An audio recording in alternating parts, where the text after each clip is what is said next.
రెండవది ఆనురూప్యం, స్వామికి అనుకూలంగా ఉండడమని. మూడవది అభిమతత్వం, స్వామికి ప్రియంగా ఉండడమని. స్వరూప నిరూపకత్వం, స్వామి స్వరూపాన్ని నిరూపించేదని. నిరపాయత్వం, నిత్యానపాయనిగా స్వామికి దగ్గరగా ఉండడమని. భోగ్యతాతిశయం, అనుభవించిన కొద్దీ ఇంకా ఇంకా అనుభవించాలనే ఆశ కలిగేలా చేయడం అని వివరించారు. ఈ భోగ్యతాతిశయాన్ని వివరిస్తూ కంబరామాయణంలోని సీతారామ కళ్యాణ ఘట్టాన్ని ఎంతో హృదయంగా అనుభవించేటట్లు చేశారు అమ్మగారు. రాముని స్నేహితులు సీతకు రాముని సౌందర్యాన్ని అనుభవించటానికి ఇకపై 1000 కన్నులు కావాలేమో అని పరిహాసం ఆడగా, సీతమ్మ చెలికత్తెలు, మా సీత ప్రత్యంగ సౌందర్యాన్ని వీక్షించడానికి మీ రాముడికి 1000 కన్నులు కావాలేమో అంటూ బదులుగా పరిహాసం ఆడారట. ఇక సీతమ్మ కూడా చెలికత్తెలతో భృంగకీటక న్యాయంలా, ఇలా రాముణ్ణి చూస్తూ చూస్తూ నేను కూడా రామునిలా మారిపోతే మా సుఖజీవనం ఎలా అని తన బెంగని వ్యక్తం చేయగా, చెలికత్తెలు ఆమెను ఊరడిస్తూ, రాముడు కూడా నిన్ను చూసి చూసి నీ మారిపోతాడేమో, అప్పుడు ఇబ్బంది లేదు కదా అంటారట. ఇక 5వ శ్లోకం. తవ వైభవం తదుచిత స్తోత్రాయ దూరే స్పృహ స్తోతుం కేవయమిత్యదశ్చ జగృహుః ప్రాంచో విరించాదయః అప్యేవం తవ దేవి వాంగ్మనసయోర్భాషానభిజ్ఞం పదం కా వాచః ప్రయతామహే కవయితుం స్వస్తి ప్రశస్త్యై గిరాం అని. ఇందులో సంబోధన పదం దేవి, ఇందులో క్రియాపదం ప్రయతామహే. ఇది ఆత్మని బహువచనంలో ప్రయోగించారు, ప్రయత్నిస్తున్నాము అని. తర్వాత అవాంతర క్రియలుగా జగృహు, కవయితుం, స్తోత్రాయ, స్తోతుం. దేవి అనగా దివ్ క్రీడా విజిగీష అనే ధాతు ద్వారా దివ్ అంటే కాంతి అని, ఇక్కడ దేవి అంటే అద్భుతమైన కాంతితో ప్రకాశిస్తున్నది అమ్మ ముఖం అని. ఎందుచేత అంటే తన పుత్రుడైన భట్టర్ వారు తనని గురించి స్తుతి చేస్తాను అని అన్నందువలన అని చెప్పారు. యత్ అంటే స్వరూపాన్ని, యావత్ అంటే పరిమితిని చెబుతుంది. తవ వైభవం, నీ వైభవం. తదుచిత స్తోత్రాయ, వాటన్నిటికీ తగినట్టుగా స్తుతి చేయడానికి. దూరే స్పృహ, ఆలోచన అభిలాష లేదని. ఎందుచేత అంటే ప్రాంచో విరించాదయ, ప్రాంచో అంటే పూర్వులని, విరించి అంటే బ్రహ్మ అని. పూర్వాచార్యులు బ్రహ్మ మొదలగు చాలా మంది కూడా జగృహు, స్తుతించకుండా ఉండలేక స్తుతి చేసే ప్రయత్నం చేశారని. స్తోతుం కేవయం, అలాంటి వాళ్ళకే అంతటి అసాధ్యమైన పని నేనెంతటి వాడిని భట్టర్ వారు అనుకుంటున్నారు. ఇక్కడ ఈ సందర్భంగా హనుమత్ జయంతి కనుక హనుమంతుని కూడా స్మరిస్తూ, రామాయణంలో రామలక్ష్మణులను మొదటిసారి హనుమంతుడు దర్శించినప్పుడు హనుమంతుడి మాటల్ని చూసి రాముడు అంటాడట, నాన్ ఋగ్వేద వినీతస్య నా యజుర్వేద ధారిణః అని అలా రాముడి చేత ప్రశంసించబడిన హనుమంతుడే సీతా దర్శనం తర్వాత రాముడు అడగగా, సీత ఎలా ఉంది అని అడగగా, శ్రుత్వాతు వచనం తేషాం హనుమాన్ మారుతాత్మజః ప్రణమ్య శిరసా దేవ్యై సీతాయై తాం దిశం ప్రతి అని అమ్మ వైభవాన్ని తెలుపలేక అమ్మ ఉన్న దక్షిణ దిశకు తిరిగి నమస్కరించాడట. అంతటిది అమ్మ వైభవం.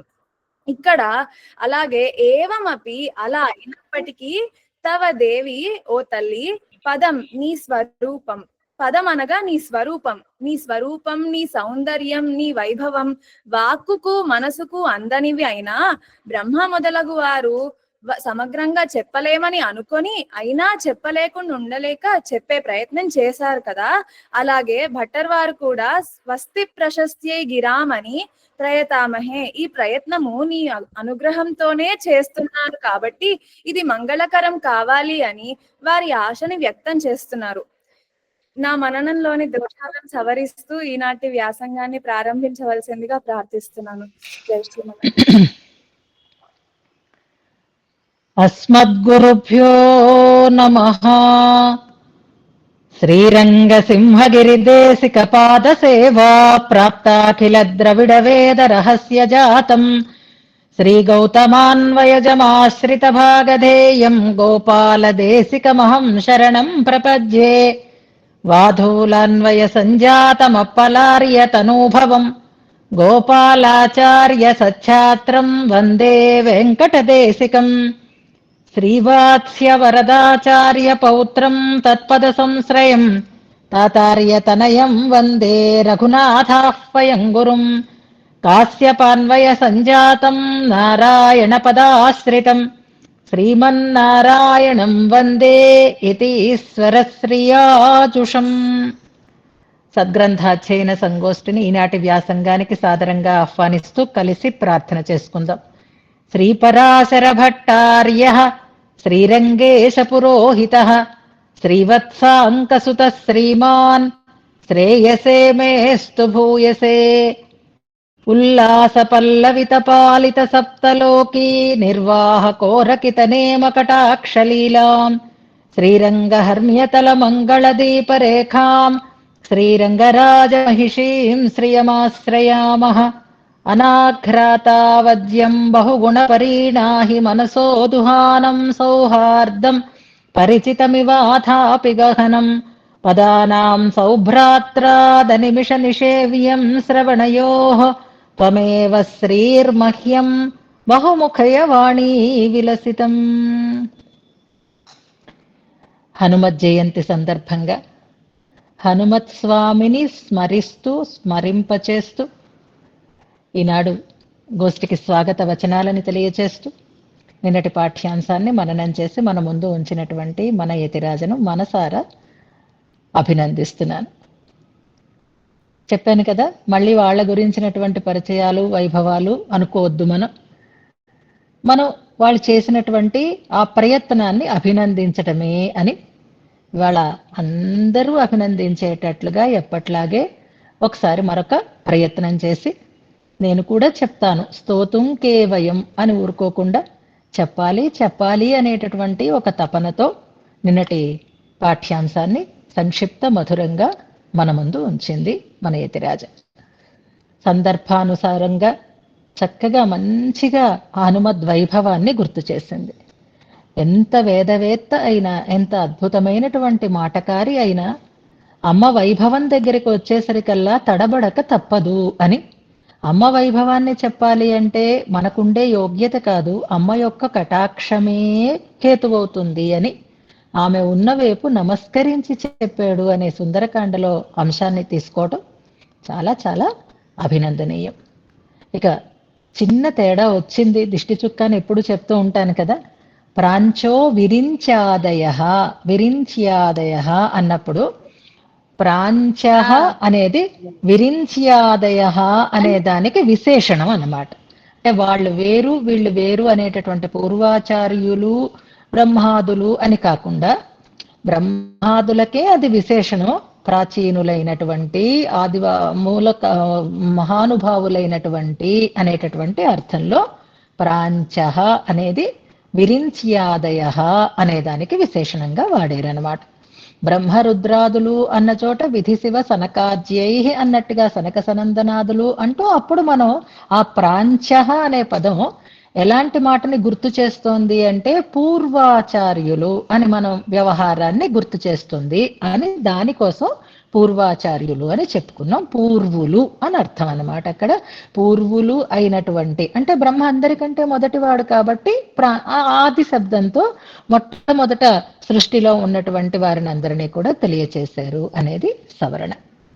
ఇతోధికంగా కొత్తగా ఒక బాధ్యతని కూడా చేపట్టి ఆ బాధ్యతని బాగా నిర్వహించాలి అనేటటువంటి ఉత్సాహంతో తాము ఈ ప్రయత్నంలో మునిగిపోతూ ఉండేటటువంటి మన టెక్నికల్ టీం, ఆ టీంలో బాధ్యతని ఎప్పుడూ ఇలాగే నవ్వుతూ సంతోషంగా నిర్వహిస్తూ ఉండాలి. గోష్ఠికి అనుకూలమైనటువంటి సమాచారాన్ని సులభంగా అందించగలిగేటటువంటి రీతిలో ప్రయత్నం సాగాలి.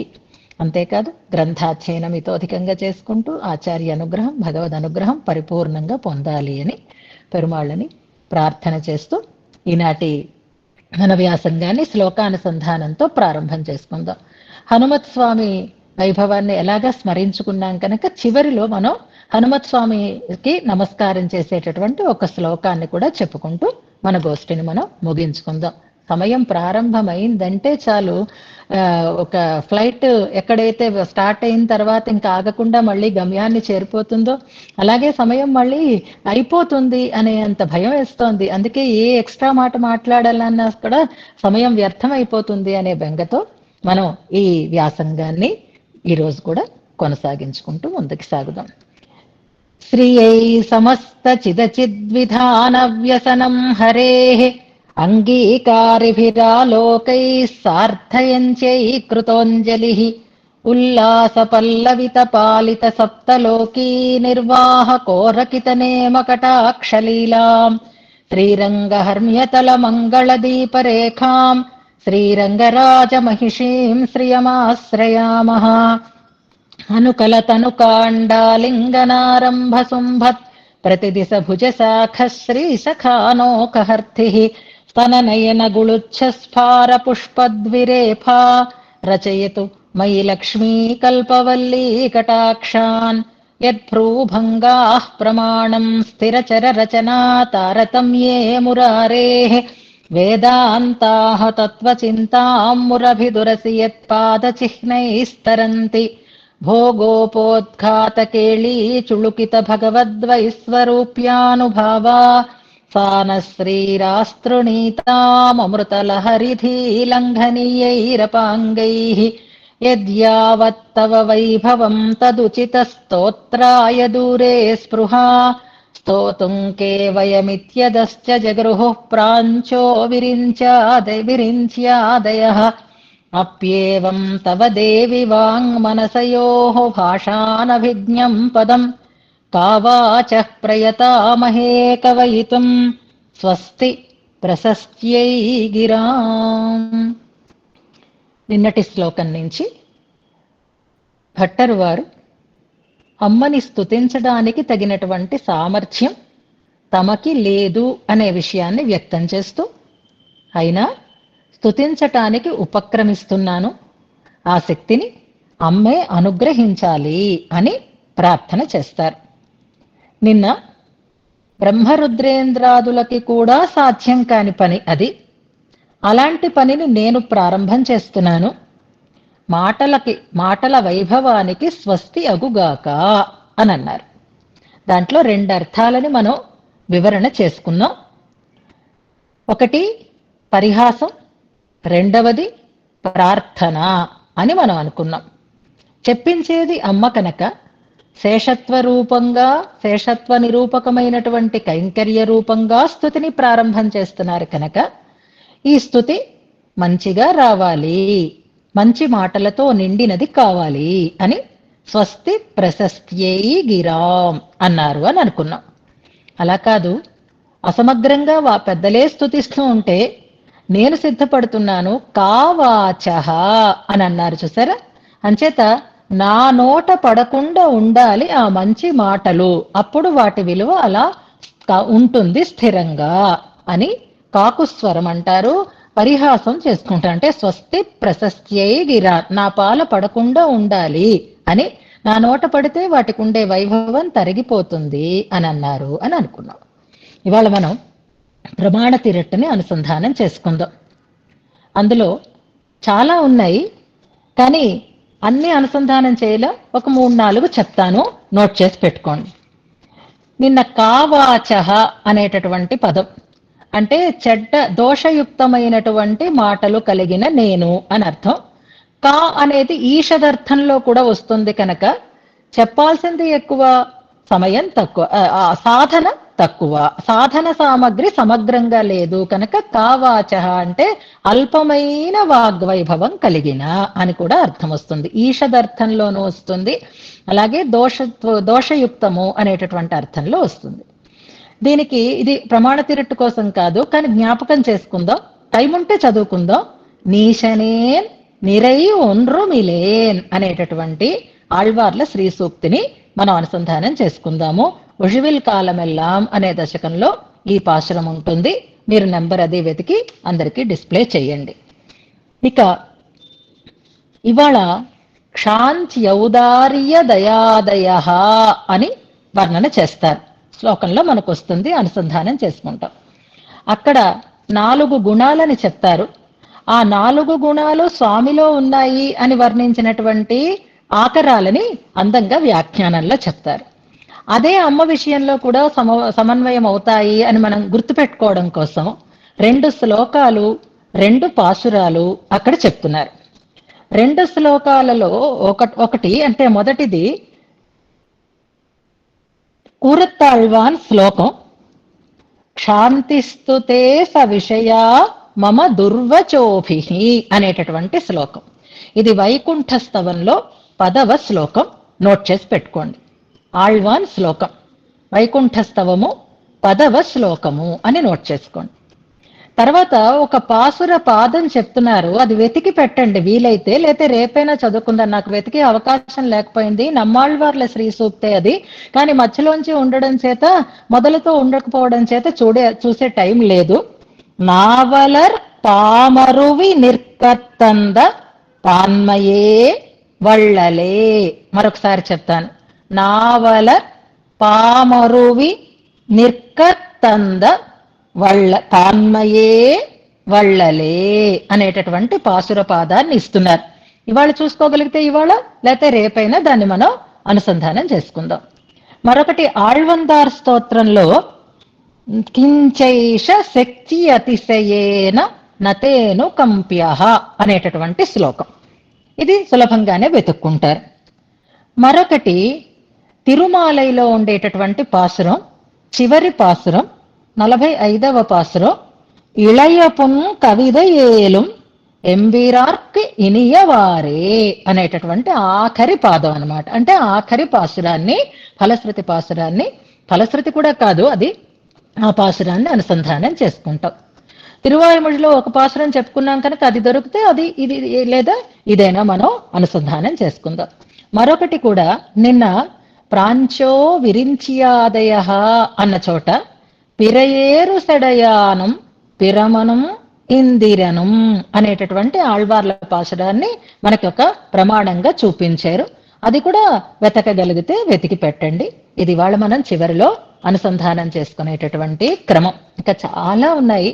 శ్రీస్తవంలో కూడా ఒక శ్లోకం ఉంటుంది. టైం ఉంటే చూసుకుందాం. అది శ్రీస్తవం మనం చదువుకున్నాం కాబట్టి అది శ్రీస్తవంలో స్తోత్రన్నామ కిమామనంతి కవయః అనేటటువంటి, ఇప్పుడు ఈ శ్లోకానికి ఆ శ్లోకానికి చాలా సమన్వయం ఉంటుంది కాబట్టి స్తోత్రన్నామ కిమామనంతి కవయః అనేటటువంటి శ్లోకం కూడా నోట్ చేసి పెట్టుకోండి.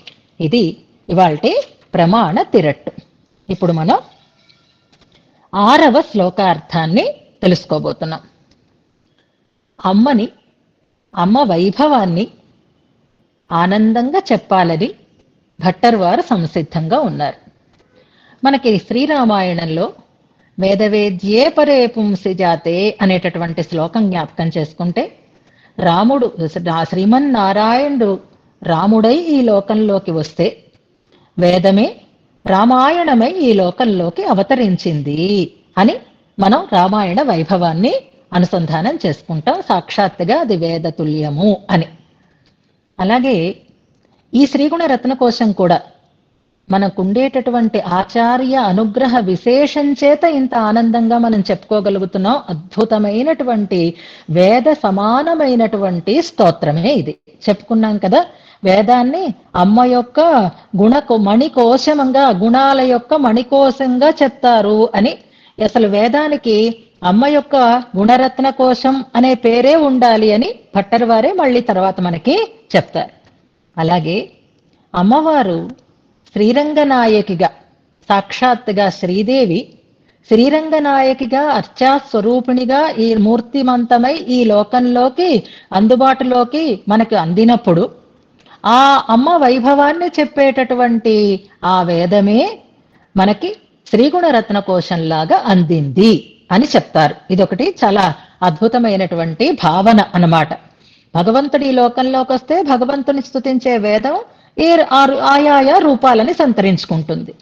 అమ్మ ఈ లోకంలోకి అర్చారూపిణిగా వచ్చినప్పుడు అమ్మ వైభవ ప్రతిపాదకమైనటువంటి ఆ స్తోత్రం శ్రీగుణరత్న కోసం సాక్షాత్తుగా వేదమే అని భావన చేస్తారు. భట్టరు వారికి ఇప్పుడు శబ్దరాశి స్ఫురిస్తోంది. ఎలాగా అనంటే, వేదం శబ్దరాశిగా ఎవరికి అందుబాటులోకి వచ్చింది అంటే మహర్షులు, తపోనిష్ఠులు అయినటువంటి మహానుభావులకి, మంత్రద్రష్టలై ఉపాసనగా భగవత్ సాక్షాత్కారాన్ని పొందినటువంటి మహనీయులకి లభించినటువంటి ఒక లాభమేది అంటే, ఒక వైభవమేది అంటే అది వేద శబ్దరాశిగా వేదము వారికి అందింది కనుక శబ్దరాశి అయినటువంటి వేదాన్ని పొందగలిగేటటువంటి వైభవం కలిగినటువంటి వారు మంత్రద్రష్టలైనటువంటి ఋషులు. అలాగే ఏ రకమైనటువంటి ప్రత్యేకమైన జ్ఞానం లేకపోయినా కేవల భగవద్ అనుగ్రహంతో మయర్వర మదినల మరుళినన్ యవనవన్ అని చెప్పినట్లుగా భగవద్ అనుగ్రహ రూపంతో దివ్య ప్రబంధాలని సాక్షాత్కరింప చేసుకున్నారు, పాడేరు. భగవత్ సాక్షాత్కారంతో దివ్య ప్రబంధం లోకంలోకి అందించినటువంటి వైభవం కలిగినటువంటి వారు ఆళ్వార్లు. వాళ్ళకి ఎలా తెలిసిందండి ఈ విషయం అంటే అది అలా సాక్షాత్కరించింది దివ్య ప్రబంధం, వారికి అలా వారి నోటంట వెలువడింది. రామాయణం సంగతి వేరే చెప్పనే అక్కర్లేదు, వాల్మీకి రాయాలని అనుకోలేదు, కానీ మచ్చందాదేవ అని ఆ రామాయణం అలా సాక్షాత్కరిస్తూ ఉంటే దాన్ని ఆయన చక్కగా మనకి అందించారు, ప్రబంధంగా ఆది కావ్యంగా అందింది. అలా వాటికి ఎంత వైభవం ఉందో ఇప్పుడు ఇక్కడ అమ్మ వైభవాన్ని చెప్పడానికి సంసిద్ధంగా ఉండేటటువంటి భట్టరు వారి చేత వెలువరింపబడినటువంటి ఈ శ్రీగుణ రత్నకోశానికి కూడా అంతటి వైభవమే ఉంది. ఏదో కూర్చొని రాయాలని కాదు, అమ్మ అనుగ్రహ విశేషం చేత అక్కడైతే ఎలాగైతే భగవద్ అనుగ్రహ విశేషమే కారకమైందో ఇక్కడ భట్టరు వారు చెప్తూ ఉండేటటువంటి ఈ స్తుతికి కూడా కేవలం అమ్మ అనుగ్రహమే కారణమవుతుంది. కాబట్టే వారు కావాచహ అని తమ నైత్యానుసంధానం చేసుకున్న ఆ వాక్కులు లక్ష్మీ కటాక్షము వల్ల వెలువడినటువంటి వాక్కులు కనుక అద్భుతమైనటువంటి వేద సమమైనటువంటి స్తోత్రంగానే అవి మనకి అందేయి అని శ్రీగుణరత్న కోశపు వైభవాన్ని మనం అనుసంధానం చేసుకుందాం. అందుకే అందులో శ్రీ అనేటటువంటి శబ్దాన్ని చెప్పడం కోసం శ్రేయతి, శ్రీయతే ఇలాంటివి మనం చెప్పుకుంటాం. నిన్న తవ వైభవం అంటూ ప్రారంభం చేశారు. ఇవాళ తే గుణాహ అంటారు. అంటే స్వామి వైభవం కంటే అమ్మ వైభవానికి ఉండేటటువంటి ప్రత్యేకతని నిన్న మనం చెప్పుకున్నాం.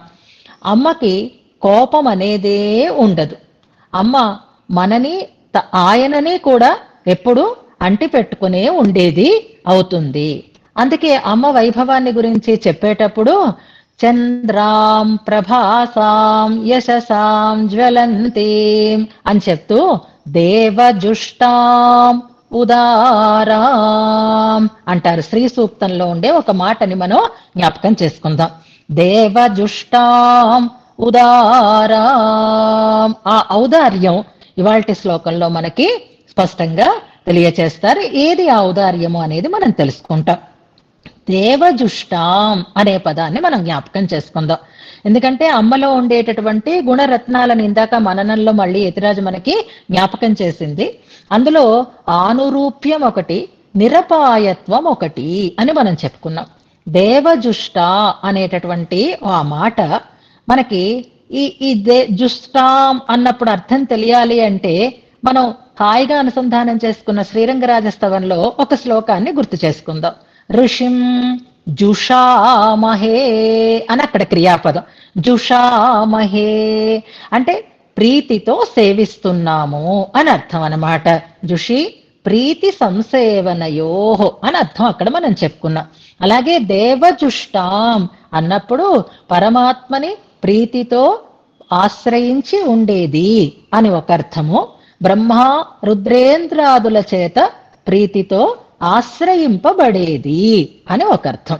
కనుక నిన్న మనకి ప్రాంచో విరించ్యాదయ, ఎప్పుడూ ఆమెని స్తుతించాలని వారు ఆమెని ఆశ్రయించే ఉంటారు, ఆమె దగ్గరికి చేరుతూనే ఉంటారు. కానీ వాళ్ళకి ఆ స్తుతి చెయ్యడంలో ఎప్పుడూ పరిపూర్ణత సిద్ధించటం లేదు. దేవజుష్టాం అన్నప్పుడు దేవతల చేత అంటే ప్రాజ్ఞులైనటువంటి ప్రాచీనులైనటువంటి బ్రహ్మరుద్రాది దేవతల చేత జుష్టాం సేవింపబడినది అని అక్కడ మనం ఈ దేవజుష్టాం ఉదారాం అన్న చోట ఆ దేవజుష్టాం అనే పదం శ్రీ శబ్దంలో ఉండేటటువంటి రెండు అర్థాలని మనకి స్పష్టపరుస్తోంది అని అక్కడొకటి మనం జ్ఞాపకం పెట్టుకుందాం. అలాంటి బ్రహ్మరుద్రాదులు తమ నోటితో అమ్మ యొక్క వైభవాన్ని చెప్పలేరు. అందుకే అమ్మ మేమెవరో స్తుతించలేము, మమ్మల్ని అనుగ్రహించు అంటారు. నతే శక్తా గుణాన్ జిహ్వాపి వేధసః అని మనకి శ్రీస్తుతిలో విష్ణు పురాణంతో ఉండేటటువంటి ఉక్తి మనకి కనిపిస్తుంది. కనుక వాళ్ళకి కూడా సాధ్యమైనటువంటి పని కాదు, అయినా నేను చేస్తున్నాను అనంటూ వాంగ్ మనసయో భాషానభిజ్ఞం పదం అన్నారు నిన్నటి శ్లోకంలో భట్టర్ వారు. మరి ఇవాళ ఏమంటున్నారు? ఇంకా మనం ఏం చెప్పలేను కాబట్టి, నాకు మాటలు రావు కాబట్టి, నా నోట పడితే ఆ మాటలకి దోషం అంటుతుంది కాబట్టి నేను ఇంకా మాట్లాడను అని అంటున్నారా, మాట్లాడతాను అంటున్నారా అనేది మనం తెలుసుకుందాం. ముందుగా శ్లోకానుసంధానం చేసుకుందాం. స్తోతారం తముశంతి దేవి కవయో యో విస్తృణీతే గుణాన్ స్తోతవ్యస్య తతశ్చ తే స్తుతిధురా మయ్యేవ విశ్రామ్యతి యస్మాదస్మదమర్షణీయ ఫణితి స్వీకారతః తే గుణాః క్షాంత్యౌదార్య దయాదయో భగవతి స్వాం ప్రశ్నువీరన్ ప్రధాం. మరొకసారి చక్కగా హాయిగా అనుసంధానం చేసుకుందాం. స్తోతారం తముశంతి దేవి కవయో యో విస్తృణీతే గుణాన్ స్తోతవ్యస్య తతశ్చ తే స్తుతిధురా మయ్యేవ విశ్రామ్యతి యస్మాదస్మదమర్షణీయ ఫణితి స్వీకారతస్తే గుణాః క్షాంత్యౌదార్య దయాదయో భగవతి స్వాం ప్రశ్నువీరన్ ప్రధాం. నిన్నటికి ఇవాళకి భట్టర్ వారి మాట మారిపోయింది, గుర్తుపెట్టుకుంటూ మనం అర్థాన్ని చెప్పుకుందాం. మనకి పరీక్ష జరిగినప్పుడు చివరి రౌండ్లలో బద్రీనారాయణ భట్టర్ స్వామి వారు ఎలా మనం నిత్య జీవితంలో అందులో ఉండే అంశాలను అన్వయం చేసుకోవాలి అని చెప్పేటప్పుడు అడ్వకేట్స్ వాళ్ళ తాలూకు రీతి దాని గురించి ఒక ప్రస్తావన చేశారు. గుర్తుండి ఉంటుంది. మన గంగారావు గారు అడ్వకేట్స్ ఉన్నారా అంటే వారు చెయ్యొత్తారు, దీపిక అని ఆమె కూడా తాను అడ్వకేట్ ని అన్నారు. తర్వాత కూడా పుస్తకం వేస్తే మీరు అడ్వకేటా అని దీపికని మళ్ళీ ఆయన అడిగి కన్ఫర్మ్ చేసుకుంటున్నారు. ఎంచేత అంటే వాళ్ళ మాట ఒకసారి ఒకలా ఉంటుంది, ఒకసారి ఒకలా ఉంటుంది. మాట మారుస్తూ ఉంటారు. అయితే మాట మార్పుడు అందరూ చేస్తారు, కానీ మార్చిన మాటని బలపరుచుకోగలిగినటువంటి సామర్థ్యం ఉన్న వాళ్ళు ఎందుకు అప్పుడు అలా అన్నావు, ఎందుకు ఇప్పుడు ఇలా అన్నావు అంటే మన నోరు మోయిస్తారు తప్ప వాళ్ళు నోరు మూసుకొని ఉండేటటువంటి స్థితి ఉండదు. అది వారికి ఉండేటటువంటి వాగ్వైభవం. అలాగే ఎవరైనా మాట మారుస్తారు. అలా మాట మార్చినప్పుడు ఏది మనకి గుర్తొస్తుంది, భట్టర్ వారి మాటలు ఎక్కడ మనకి గుర్తొస్తాయి అని అడిగారు. అడిగితే ఆయనకు చెప్పారు, నేను స్తుతించలేను అన్నారు. స్తుతించడానికి నేను శక్తివంతుడను కాను అని అన్నారు, ప్రారంభించారు. కానీ నేను కింతు ప్రపత్తి బలతారిత విష్ణుమాయా అనంటూ శ్రీరంగరాజ కమలాపదలాలితత్వం అంటూ నేనే స్తుతిస్తాను అన్నారు. స్తుతించను అని ఒకసారి అంటారు, స్తుతిస్తాను అని ఒకసారి అంటారు. ఎలా మాట మారుస్తున్నారో చూస్తున్నారా అని చమత్కారంగా మనకి దాన్ని గుర్తు చేశారు కదా. అందులో అలా అన్నారు, ఇందులో ఇంకా గట్టిగా మాట మారుస్తున్నారు భట్టర్ వారు. అక్కడ స్తుతించను అనడానికి కారణము, ఇక్కడ స్తుతించను అనడానికి కారణము ఒకటే. కానీ స్తుతిస్తాను అనడానికి శ్రీరంగరాజస్తవంలో ఏం కారణం చెప్పారు, ఇక్కడ ఏం కారణం చెప్పబోతున్నారు, ఇది మనం జ్ఞాపకం పెట్టుకుందాం అన్నమాట. అక్కడ కారణం ఏం చెప్పారు అంటే ముద్దు బిడ్డడని కనుక నేనేం మాట్లాడినా అమ్మ అంగీకరిస్తుంది కనుక అని అన్నారు. ఇప్పుడు నిన్నటి శ్లోకం వరకు మనం ఏం తెలుసుకున్నాము అంటే నాకు రాదు అని అంటే సరే అయితే మాని, ఎవరు నిన్ను బలవంతం చేశారు? మననం చెయ్యాలని అన్నాము. లిస్ట్ లో బోల్డ్ ఎంతమంది ఉన్నారు, లైన్ లో బోల్డ్ మంది ఉన్నారు. నేను రేపు మననం చేస్తాను అని సిద్ధపడి నాకు రాదు నేను చెయ్యను అంటే చెయ్యకు, పక్కకెళ్ళు, ఇంకొకళ్ళకి అవకాశం వస్తుంది అని అంటామా అనమా? అలాగే నిన్న భట్టర్ వారు నాకు మాటలు రావు కావాచహ ప్రయతామహే అని అంటే సరే అయితే మరింక మాట్లాడకుండా ఉండు, నోరు మూసుకో హాయిగా అని అన్నట్లుగా అనిపించి, అబ్బే నేనెందుకు నోరు మూసుకోవాలి, నేనెందుకు చెప్పకుండా ఉండాలి, నేనే చెప్పగలను, నేనే స్తుతించగలను అంటూ ఈ శ్లోకాన్ని ప్రారంభం చేస్తున్నారు. నేను కూడా స్తుతించగలను అనటం లేదు. స్తోత్రం అంటే అది నాయందే, అది నాకే సాధ్యమయ్యేటటువంటి అంశం అని గట్టిగా చెప్తున్నారు ఇందులో. ఎందువల్ల అంటే నేను చేసినదే స్తోత్రం చెయ్యాలి అంటే అది నాకే సాధ్యం అని గట్టిగా అంటున్నారు. రంగరాజస్తవంలో అయితే కొంచెం మర్యాదగా చెప్పారు, మా అమ్మ కాబట్టి నేనేం చెప్పినా ఆనందంగా వింటుంది కాబట్టి అని.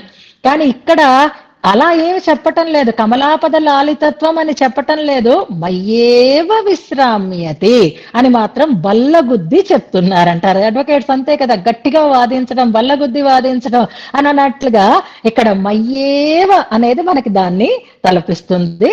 అలా ఇది మనం అప్లై చేసుకుందాం. ఇప్పుడు ఇందులో క్రియాపదాన్ని చూద్దాం. ముందర ప్రశ్నువీరన్ అని, ప్రస్తువీరన్ అని కూడా ఉంటుంది ఒకటి, కానీ అన్నింటిలోనూ ప్రశ్నువీరన్ అనేటటువంటి పాఠమే ఉంటుంది. అంచేత అదే ముందు చెప్పుకుందాం. దానికి వ్యాఖ్యానంలో తేడాలున్నా వాటి గురించి పట్టించుకోకుండా స్వాం ప్రశ్నువీరన్ అనేటటువంటిది ఒక క్రియాపదం, ప్రధానమైనటువంటిది అనుకుందాం అన్వయంలో. మరొకటి కూడా ప్రధానమైన క్రియగానే అన్వయించుకుందాము. రెండవ లైన్లో చివరిది విశ్రామ్యతి అనేటటువంటి పదం. విశ్రామ్యతి అనేది కూడా క్రియాపదమే, ప్రశ్నువీరన్ అనేది కూడా క్రియాపదమే. ఇది కాకుండా ఇంకో క్రియాపదం ఉంది చూడండి. ఎన్ని ఎక్కువ క్రియాపదాలు ఉన్నాయి అనేటి ఎక్సర్సైజ్ అలవాటు పడిపోయాం కాబట్టి ఇందులో విస్తృణీతే అనేది కూడా ఒక క్రియాపదం. అంతటితో ఆగలేదు, ఇంకా ఉన్నాయి చూడండి అందులో క్రియాపదాలు. ఉశంతి, ఇది కూడా మనకి తెలిసినటువంటి క్రియాపదమే. ఉశంతి, విస్తృణీతే అనే రెండు క్రియాపదాలు మొదటి పాదంలో ఉన్నాయి. ఇంకా రెండవ పాదంలో విశ్రామ్యతి అనేటటువంటి క్రియాపదం ఉంది. మూడవ పాదంలో స్వీకారత అనేది ఆనుషంగిక క్రియగా మనం తీసుకుందాం. నాలుగవ పాదంలో ప్రశ్నువీరన్ అనేటటువంటి ఒక క్రియాపదం ఉంది. ప్రశ్నువీరన్ అనే అంటే కలుగ చేస్తాయి అని అర్థం అన్నమాట. అంటే ప్రకటింపబడతాయి. దాని యొక్క దేన్ని కలుగ చేస్తాయి అంటే ప్రశ్నువీరన్, ప్రసిద్ధిని చాటుకుంటాయి, ప్రసిద్ధిని స్రవిస్తాయి. అంటే ఇప్పుడు ఆవు ఎలాగైతే పాలని స్రవిస్తుందో, ఎలాగైతే జనింప చెయ్యటం అని అంటారనమాట, అలా ప్రశ్నువీరన్ అనేటటువంటి స్ను ప్రస్రవణి అనే ఒక ధాతు ఉంటుంది. దాని యొక్క రూపంగా మనకి చెప్తూ ఉంటారు. ఇక విశ్రామ్యతి అంటే చెప్పక్కర్లేదు, తరంతి అని ఒక శ్లోకంలో మనకు వచ్చింది చూసారా, దాటుతున్నారు అని. అంటే అయిపోయింది, అక్కడితో చర్చ పూర్తయిపోయి నిర్ణయమైంది అని అనుకున్నాం. అలాగే విశ్రామ్యతి విశ్రమిస్తుంది, ఆగుతుంది. అంటే ఇంకా మరి ఆ ప్రయత్నం చెయ్యక్కర్లేదు, ఆ పని పూర్తయిపోయింది కాబట్టి విశ్రామ్యతి అంటున్నారు. విశ్రమించుట అంటే పని పూర్తి అవుతుంది కాబట్టి ఇంకా మళ్ళీ ప్రయత్నం చేయవలసినటువంటి స్థితి లేకుండా ఉంటుంది అని అర్థం. ఇక విస్తృణీతే అనేటటువంటి క్రియకి విస్తరింపచేయుట అని అర్థం అన్నమాట. విస్తరింపచేయును అని అర్థం. ఇదే పదం మనకి ఇంతకు ముందు 4వ శ్లోకంలో కూడా వచ్చింది చూడండి. ఆస్తృణీతాం అని వచ్చింది. ఆస్తృణీతాం అనే ఒక ప్రయోగం, విస్తృణీతే అని ఒక ప్రయోగం. ఒకటే ధాతువు కానీ ముందు చేరినటువంటి ఉపసర్గ మారుతూ ఉంటుందన్నమాట. విస్తృణీతే మనకి ఒక శ్లోకం జ్ఞాపకం రావాలి. పంచస్తవాలు మరిచేపోతున్నాం, రంగరాజస్తవంలో మునిగిపోయా, పంచస్తవాలు మరిచిపోయే మనము. అందులో విభవం వివృణోతి విస్తృణీతే అని కూరత్తాళ్వాన్ ప్రయోగం ఉన్న శ్లోకం ఒకటి జ్ఞాపకం చేసుకుందాం. ఇక ఉశంతి అంటే చెప్తున్నారు అని అర్థం అన్నమాట. స్తోతారం తముశంతి. ఉశంతి అనే పదం కూడా మనకి రెండు పంచస్తవాలలోనూ వచ్చింది, శ్రీరంగరాజస్తవంలో కూడా వచ్చింది. ఇవాళంతా రిఫరెన్సెస్ అని అనుకుంటున్నాం మనం. శ్రీరంగరాజస్తవంలో వచ్చేసింది, ఇది వెంటనే మీకు గుర్తొచ్చేయాలి కదా. ఎక్కడ వచ్చేసింది అంటే ఏ టీం వాళ్ళదో ఆ శ్లోకం ఒక్కసారి చూస్తున్నాండి. అధి పరమ పదం పురీమయోధ్యాం అమృత వృతామపరాజితాముశంతి. ఉశంతి అనేటటువంటి ప్రయోగం భట్టర్ వారి ప్రయోగం, అక్కడ మనం జ్ఞాపకం చేసుకుందాం. ఇక ఆళ్వాన్ ప్రయోగం చేసుకుందాం. కురత్తాళ్వాన్ ప్రయోగం ఎక్కడ? వైకుంఠస్తవంలో 42వ శ్లోకంలో ఉంటుంది, జ్ఞాపకం చేసుకోండి. సాయుధ్యముజ్వలముశంతి తదా పరోక్షం అనేటటువంటి యద్బ్రహ్మరుద్ర పురుహూత అనేటటువంటి శ్లోకంలో ఉశంతి తండ్రి గారి ప్రయోగం అక్కడ, కుమారుని యొక్క ప్రయోగము శ్రీరంగరాజస్తవంలో, అలాగే ఇక్కడ త్రిగుణరత్న కోశంలో మనం ఒక్కసారి జ్ఞాపకం చేసుకుందాం. ఇప్పుడు ఏమంటున్నారు భట్టర్ వారు, వారి అభిప్రాయం ఏమిటి అంటే, అమ్మా నిన్నటి దాకా నేను అధికారిని కాను అని అనుకున్నా, కానీ పొద్దున్న అయ్యేసరికల్లా నాకు ఒక క్లారిటీ వచ్చేసింది. ఎందుకని ఆలోచిస్తే నాకంటే అధికారి ఎవరు అని అనిపించింది అని స్పష్టం చేస్తున్నారు. ఏమిటైంది? రాత్రికి రాత్రి విద్వాంసుడు అయిపోయావా? కావాచహ అన్నావు, నిన్న మాటలే రావన్నావు, రాత్రికి రాత్రి ఏం జరిగిందయ్యా? ఏం మార్పు వచ్చేసింది? హఠాత్తుగా నీకింత విద్వత్తు ఎలా వచ్చింది అంటే, నాకు విద్వత్తు రావడం కాదమ్మా, అసలు స్తోత్రము, స్తుతింపబడేవాడు, స్తుతించేవాడు, వీటి గురించి ఆలోచిస్తే ఆ స్తుతించేవాడికి ఉండాల్సినటువంటి లక్షణం నాకుంది అని నాకు తెలిసింది. అందుకే నేనే ఈ స్తుతి చేయటానికి అర్హుడను అంటూ ప్రారంభం చేస్తున్నారు. ఇప్పుడు స్తోత్రం అంటే ఏమిటి?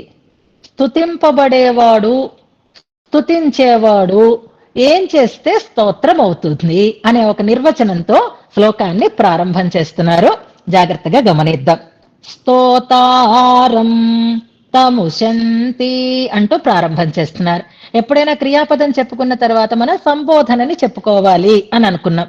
నిన్నటి శ్లోకంలో దేవి అని సంబోధన వచ్చింది, ఇవాల్టి శ్లోకంలో దేవి, ఇంకొక సంబోధన కూడా ఉంది చూడండి, భగవతి అని ఇంకొక సంబోధన ఉంది. రెండు సంబోధనలు వచ్చినాయి, హే భగవతి దేవి అని. దేవి శ్రీయం దేవి అని మనం చదువుతున్నాం చూసారా. అలాగే 4వ పాదంలో ఒక సంబోధన ఉంది, మొదటి పాదంలో ఒక సంబోధన ఉంది. హే అనేది సంబోధనార్థకం అన్నమాట.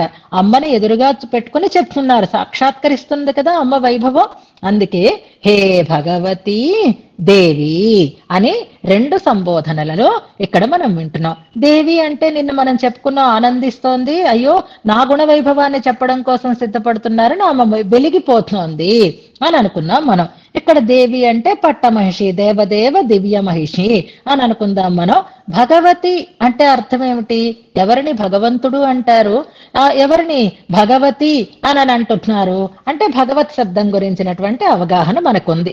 మళ్ళీ వివరించుకోవచ్చు ఏమిటి భగవంతుడు అని అంటే మంచి కళ్యాణ గుణాలు కలిగినవాడు, హేయ గుణాలు లేనివాడు. ఇది బాగా మనం చెప్పుకున్నాము. ఓం భగవన్నారాయణ అన్న చోట వివరణ చేసుకున్నాం. అయితే భగవత్ శబ్దం ఈ అర్థంలో ప్రయోగింపబడేది కేవలం భగవంతుడైనటువంటి పరాత్పరుడైనటువంటి శ్రీమన్నారాయణుని పట్ల మాత్రమే. మిగిలిన వారిని ఎవరినైనా భగవంతుడు భగవంతుడు అని అన్నాం అనుకోండి, భగవాన్ బాదరాయణ, వాల్మీకి భగవానుడు అని ఇలా ప్రయోగిస్తూ ఉంటాం. మరి అప్పుడు భగవత్ శబ్దానికి కళ్యాణ గుణ పూర్ణుడు, హేయ గుణ రహితుడు అనే అర్థాలు రావు. అక్కడ ఏ అర్థం వస్తుంది ఆ భగవత్ శబ్దానికి అంటే పూజ్యనీయుడు, పూజార్హుడు అనేటటువంటి అర్థం వస్తుంది. భగవత్ శబ్దం పరమాత్మకి కాకుండా మిగిలిన వారెవరి విషయంలో ప్రయోగించినా వచ్చేటటువంటి అర్థం ఏమిటి అంటే పూజ్యనీయత అనేటటువంటి అర్థంలో చెప్పబడుతుంది. భగవంతుడి విషయంలో చెప్పబడినప్పుడైతే అంటే స్వామి పరమాత్మ విషయంలో చెప్పబడినప్పుడైతే పూజ్యుడు అనే అర్థంలో చెప్పబడదు. కళ్యాణ గుణపూర్ణుడు, హేయ గుణ రహితుడు అనే అర్థం ఆయన యందే వస్తుంది. మిగిలిన వారి విషయంలో పూజ్యత్వ ఉక్తిగా చెప్పబడుతుంది అని మనం అక్కడ చెప్పుకున్నాం. అంటే భగవానుడు ఒక్కడే కదా హేయగుణ రహితుడు, కళ్యాణ గుణ పూర్ణుడు. మరి అమ్మని భగవతి అని ఎందుకు అంటున్నారు? ఇప్పుడు అమ్మని మనం ఎలా చెప్పుకోవాలి అంటే పూజ్యనీయురాలు అయినటువంటి దేవి అని చెప్పుకోవాలా, లేక భగవత్ శబ్దార్థం ఇక్కడ కూడా మనకి సమన్వయం అవుతుందా అనే దాన్ని మనం వ్యాఖ్యానంలో అనుసంధానం చేసుకోవచ్చు అన్నమాట. నిజమే. ఎంచేత అంటే భగవంతునికి కూడా పూజ్యనీయురాలైనది అమ్మ. నిన్నటి నుంచి మనం చెప్పుకుంటున్నది ఏమిటి? ఆమె ఈశ్వరాలు అని చెప్పుకుంటున్నాం కదా. భగవంతుడు కూడా ఆదరించి తను ధరించేటటువంటి వైభవం కలిగినది కనుక అమ్మ, ఈ భగవతి అనేటటువంటి ప్రయోగం అమ్మ విషయంలో అన్ని విధాల తగి ఉంటుంది అని నిస్సందేహంగా మనం తీసుకోవచ్చు అంటారు. అంటే భగవంతుడికి ఎలాంటి అర్థం చెప్తామో ఇక్కడ అర్థాన్ని కూడా మనం సమన్వయం చేసుకోవచ్చు. ముందు శ్లోకార్థాన్ని పరిపూర్ణంగా తెలుసుకున్న తర్వాత ఆ సమన్వయాన్ని మనం చేసుకునే ప్రయత్నం చేద్దాం. భగవతి అని ఎందుకంటున్నారంటే భగవంతుని చేత కూడా పూజింపబడేది కనుక అనే అర్థాన్ని సమన్వయం చేస్తున్నారు. ఈ రెండు సంబోధనలతో ప్రారంభం చేస్తున్నారు. అమ్మా స్తోత అని ఎవరిని అంటారు అంటే అని ప్రారంభం చేస్తున్నారు. ఇప్పుడు చూడండి ప్రతిపదార్థం.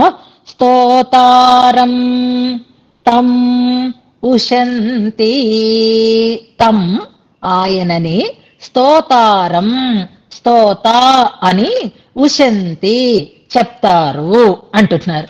ఎవరు చెప్తారు అంటే కవయః కవులు చెప్తారు అంటున్నారు. నిన్నటి శ్లోకంలో కూడా మనకి కవయితుం అనేటటువంటి ప్రయోగం వచ్చింది.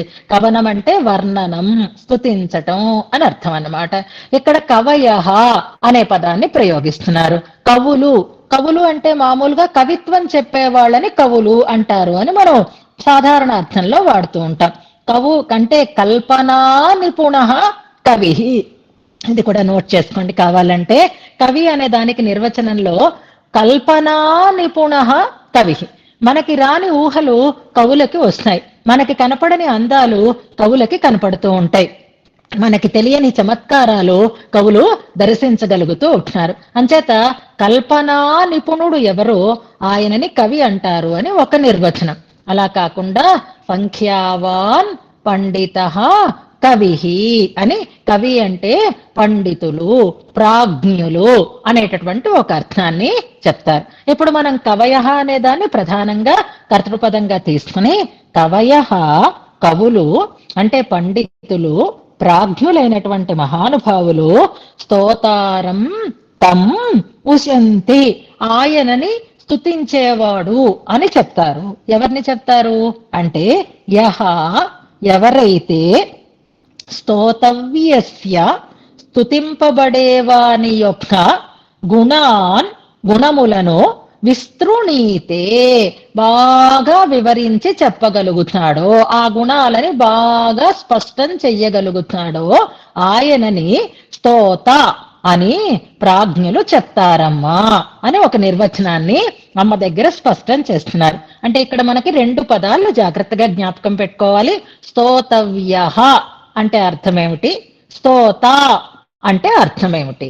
స్తోతవ్యః అంటే స్తుతింపబడేవాడు అని అర్థం. స్తోత అంటే స్తుతించేవాడు అని అర్థం అన్నమాట. స్తుతించేవాడు అని ఎవరిని అంటారు అంటే స్తుతింపబడేవాని యొక్క గుణాలని ఎవరైతే బాగా వివరించగలుగుతాడో, ప్రకాశింప చెయ్యగలుగుతాడో, విస్తరింప చెయ్యగలుగుతాడో ఆయనని స్తోత అని పెద్దలు అంటారమ్మా, కవులు అంటారమ్మా అని అంటున్నారు. ఇప్పుడు డెఫినేషన్ వచ్చేసింది. ఇప్పుడు నిర్ణయం ఎక్కడ కావాలి అంటే మరి నేను స్తోతని అవుతానా అవనా? ఇక్కడ స్తోతవ్యురాలు ఎవరు, స్తుతింపబడేది ఎవరు అంటే అమ్మ. అంటే స్తోతవ్యత అనేది అమ్మ దగ్గర మనం చూడాలి. స్తుతించేవారు ఎవరు అంటే భట్టర్ వారు. అంటే స్తోత అంటే ఇక్కడ ఎవరవుతున్నారు, భట్టర్ వారు అవుతున్నారు. స్తోతవ్యము అనేది ఎవరవుతున్నారు, స్తోతవ్యురాలు ఎవరవుతున్నారు, స్తుతింపబడేది అమ్మవారు అవుతున్నారు. అసలు ఇంతకీ స్తోత్రం అంటే ఏమిటండి? మాకు స్తోతవ్యుడు స్తోత చెప్తున్నారు కానీ స్తోత్రం అంటే ఏమిటి అసలు? స్తోత్రం అంటే మాకు తెలియాలి కదా. అంటే దాన్నే మనకి కూరత్తాళ్వాన్ స్తోత్రన్నామకి మామనంతి కవయ అనే శ్లోకంలో చెప్పారు. మనం సింపుల్గా ఇప్పుడు చెప్పుకోవాలి అంటే స్తోత్రము అంటే స్తుతి అంటే పొగుడుట అని అర్థం అన్నమాట. పొగడ్తని స్తోత్రం అంటారా అంటే ఆ పొగడ్త రెండు రకాలుగా ఉంటుంది. అంటే వైభవ ప్రతిపాదకంగా ఉండుట అని అర్థం అన్నమాట. స్తోత్రం అంటే ఎందుకలా నన్ను పైకి ఎక్కించేస్తున్నావు అని అంటాం. ఈ పొగడ్త అనేది మనలో ఆ రకమైనటువంటి లక్షణాలు ఏమీ ఉండకపోయినా మనలో లేని గొప్పతనాలన్నింటినీ మన యందు ఆరోపించి మనని చెప్పడం, దాన్ని స్తుతి అంటారు ఒక నిర్వచనంలో అయితే.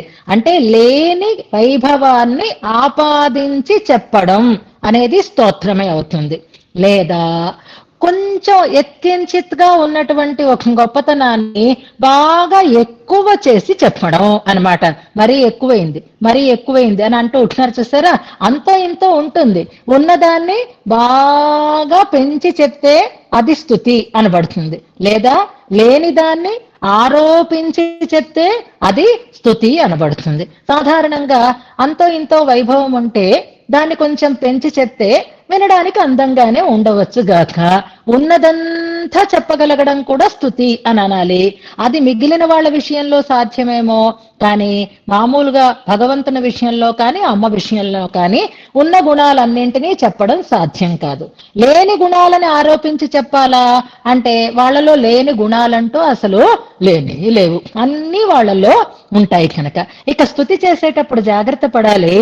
నిజానికి స్తోత్రం అంటే లేని గుణాలని ఆపాదించి చెప్పడము అని అనుకుంటున్నాం అనుకోండి, అలా పొగుడుదాము మనం బాగా వాళ్ళని బుట్టలో వేద్దాము అని అనుకుంటే ప్రమాదం సంభవిస్తుంది. ఎలాగా అంటే ఇప్పుడు శ్యామలమ్మ గారు లాంటి వారు ఉన్నారు, కోస్త వయస్సు మళ్ళినటువంటి వారు. ఆమెకు ఆ వయస్సులో ఉండాల్సినటువంటి వైభవాన్ని గురించి చెప్తే అందంగా ఉంటుంది. అలా కాకుండా ఎంత గ్లో ఉందో ఆవిడ స్కిన్ లో, ఎంత నల్లగా ఉందో ఆవిడ జుట్టు, అబ్బో ఆవిడ బాడీ అండి నిజంగా ఎంత ఫిట్ గా ఉందో అని పొగుడుతున్నాను అనుకోండి. నాకు శ్యామలమ్మ గారి మీద ఏదో ప్రేమ వచ్చింది, పొగుడుతున్నాను అనుకోండి. అప్పుడు ఆ మాటల్ని విని ఆమె ఏమనుకుంటారు, ఎందుకు ఈవిడిలా ఎగతాళి చేస్తోంది అని అనుకుంటారు తప్ప అబ్బా నన్ను ఎంత బాగా పొగుడుతోంది అని అనుకోరు కదా. అంటే లేని వాటిని ఆరోపించి చెప్తే ఆనందానికి బదులు ఆగ్రహం కలిగేటటువంటి అవకాశం ఉందా లేదా? దాన్ని ఏమంటారు, ఎగతాళి చెయ్యడం అంటారు కదా. అంచేత లేని దాన్ని ఆరోపించి చెప్పడము అనేది ఒక్కొక్కప్పుడు ఎగతాళిగా, అది పొగడ్తగా ఉండేటటువంటి అవకాశం లేదు. ఉన్నదాన్ని అంతటినీ చెప్పడం అనేది అందరి విషయంలోనూ సాధ్యమవుతుందేమో కానీ అమ్మ విషయంలో సాధ్యమయ్యేటటువంటి పని కానే కాదు. కనుక ఇప్పుడు స్తోత్రము అనంటే స్వామి విషయంలో కానీ అమ్మ విషయంలో కానీ ఉన్న గుణాలనన్నింటినీ చక్కగా చెప్పగలగాలి. అంటే గుణాలు అనంతాలు కాబట్టి వాటిని చెప్పడం సాధ్యం కాదు. ఇక ఎక్కడో ఉన్నదాన్ని తెచ్చి చెప్పాలి అంటే వీళ్ళలో లేనివంటూ ఏదీ లేదు కాబట్టి లేని దాన్ని ఆరోపించి చెప్పేటటువంటి అవకాశము లేదు. మరి ఇప్పుడు స్తోత్రం అంటే ఒక అందమైనటువంటి విచారాన్ని చెప్తున్నారు, గుణ విస్తారము అని చెప్తున్నారు. అంటే ఆ గుణాలు వారిలో ఉన్నాయి అనేటటువంటి అంశము మనకి తెలియాలి అన్నమాట. ఎప్పుడు తెలుస్తుంది అంటే అనుభవంలోకి వస్తేనే తెలుస్తుంది. జాగ్రత్తగా గమనించండి, అనుభవించాలి మనం. వాళ్ళల్లో ఆ గుణం ఉంది అనే విషయాన్ని మనం అనుభవిస్తే అప్పుడు మనకి వీళ్ళకి ఆ గుణం ఉంది అనేటటువంటి ఒక స్థితి కలిగి అప్పుడు ఆ గుణం ప్రకటితం అవుతుంది అన్నమాట. దానం చేసేటటువంటి గుణం ఒక ఆయనలో ఉంది, మనకి తెలియదు, అంతకుముందు పరిచయం లేదు. కానీ మనం ఏదో అవసరానికి ఇబ్బంది పడుతూ ఉంటే ఆయన అడగకుండానే మనకు ఆ వస్తువుని ఇచ్చాడు. అప్పుడు మనకి ఆ వ్యక్తిలో ఉండేటటువంటి దాన గుణం అనుభవంలోకి వచ్చింది. మామిడి పండు తీయగా ఉంటుంది అంటే మామిడి పండుని అనుభవిస్తే కదా మనకి ఆ తీపి అనేటటువంటి గుణం దానిలో ఉంది అని తెలుస్తుంది. అంచేత గుణం విస్తరించటము అంటే అనుభవంలోకి రావడం అని అర్థం అన్నమాట. అనుభవంలోకి వస్తే ఆ గుణ విస్తృతి మనకి ప్రకటితం అవుతుంది, విస్తరింపచేసేటటువంటి అవకాశం ఉంటుంది. ఇప్పుడు మనం చెప్పాలి అంటే మనకి ముందు తెలియాలి కదా, మామిడి పండు ఎలా ఉంటుందండి అంటే ఏమోనండి నేను ఎప్పుడూ తినలేదు, పుల్లగా ఉంటుందో తీయగా ఉంటుందో అని అంటావు. నువ్వు అన్నావు అనుకో, అంటే ఏమైందనమాట, నీకు అనుభవంలోకి రాలేదు. అనుభవంలో లేని విషయాన్ని మాటల్లో చెప్పడం అంటే సాధ్యం కాదు కదా. లడ్డు ఎలా ఉంటుంది అంటే లడ్డు తిన్నవాడికి తెలుస్తుంది, లడ్డు తినని వాడికి లడ్డు ఎలా ఉంటుంది అంటే వాడు ఎలా వర్ణించి చెప్పగలుగుతాడు. అలాగే అమ్మ గుణ వైభవాన్ని వర్ణించాలి అంటే అమ్మ గుణాలు అనుభవించిన వాడికి తెలుస్తుంది, అనుభవించని వాళ్ళకి తెలిసేటటువంటి అవకాశం లేదు. అమ్మలో ఎన్ని గుణాలు ఉన్నాయి, ఎన్నో గుణాలు ఉన్నాయి. అన్ని గుణాలలోనూ కొన్ని గుణాలైతే అందరికీ తెలుస్తాయి, కొన్ని గుణాలు అందరికీ అనుభవంలోకి వచ్చేవి కాదు. అమ్మా నువ్వేం పెద్ద విద్వాంసుడు అయిపోయేవా అని అడుగుతున్నావు, వాళ్ళకే రాని గుణాలు నాకు నేను ఎలా చెప్తాను అని నీకు ఒక సందేహం వచ్చింది కదా. వాళ్ళకి నీ గుణాలు అనుభవంలోకి రాని గుణాలు నాకు అనుభవంలోకి వచ్చాయమ్మా. అంచేత అనుభవించిన నేను ఆ గుణ వైభవాన్ని చెప్పగలుగుతున్నాను. విధిశివ సనకాదులకి ఆ గుణ వైభవం అనుభవంలోకి రాలేదు, వాళ్ళు ఎప్పుడూ బంగిని పిల్లి మామిడి పండు తినలేదు, వాళ్ళకి తినాల్సినటువంటి అవసరమే పడలేదు. అమ్మలో ఉండేటటువంటి ఏ గుణాలో చెప్తున్నారు, క్షాంతి ఔదార్య దయాదయ అని. ఇప్పుడు బ్రహ్మరుద్రాదులు స్తుతిస్తున్నారు, మిగిలిన వాటిని గురించి చెప్పచ్చు, కానీ వాళ్ళ విషయంలో క్షాంతి, వాళ్ళ విషయంలో దయ, వాళ్ళ విషయంలో వాత్సల్యము ఇలాంటి అవసరమే లేదు. అలాంటి గుణ ప్రకటనం కానీ అలాంటి గుణ అనుభవం కానీ వాళ్ళకి అవసరం లేదు, కాబట్టి వాళ్ళకి ఆ గుణం గురించి తెలియదు. నా దగ్గర అయితే నీ గుణాలన్నీ ప్రకటితములు అవుతున్నాయి.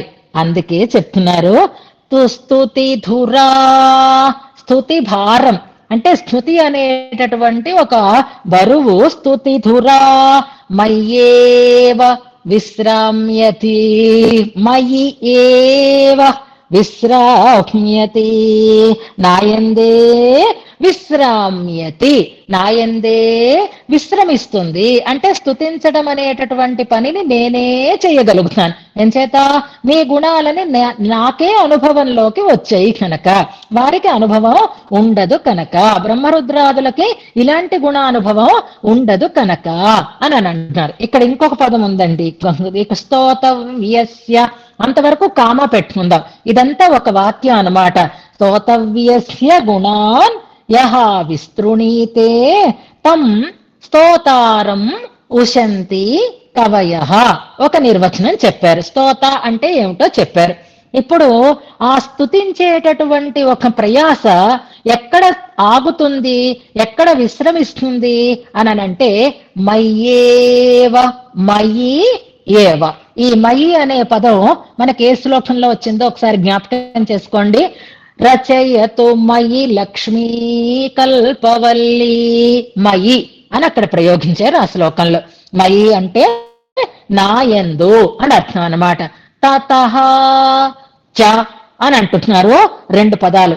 తతః అందువలన అని అర్థం అన్నమాట. అంటే స్తుతింపబడే వారిలో ఉండేటటువంటి గుణాలని విస్తరించేటటువంటిదే స్తోత పని కాబట్టి అని ఒక అర్థం. చ అంటున్నారు. చ అంటే నేను నిన్న చెప్పాను కదా, మంచి మాటలు నాకు రావు అని, అందువలన రెండు కారణాలు అన్నమాట. అంటే గుణ ప్రకటనం చేయగలగాలి, మాటలు మంచివిగా ఉండకుండా ఉండాలి.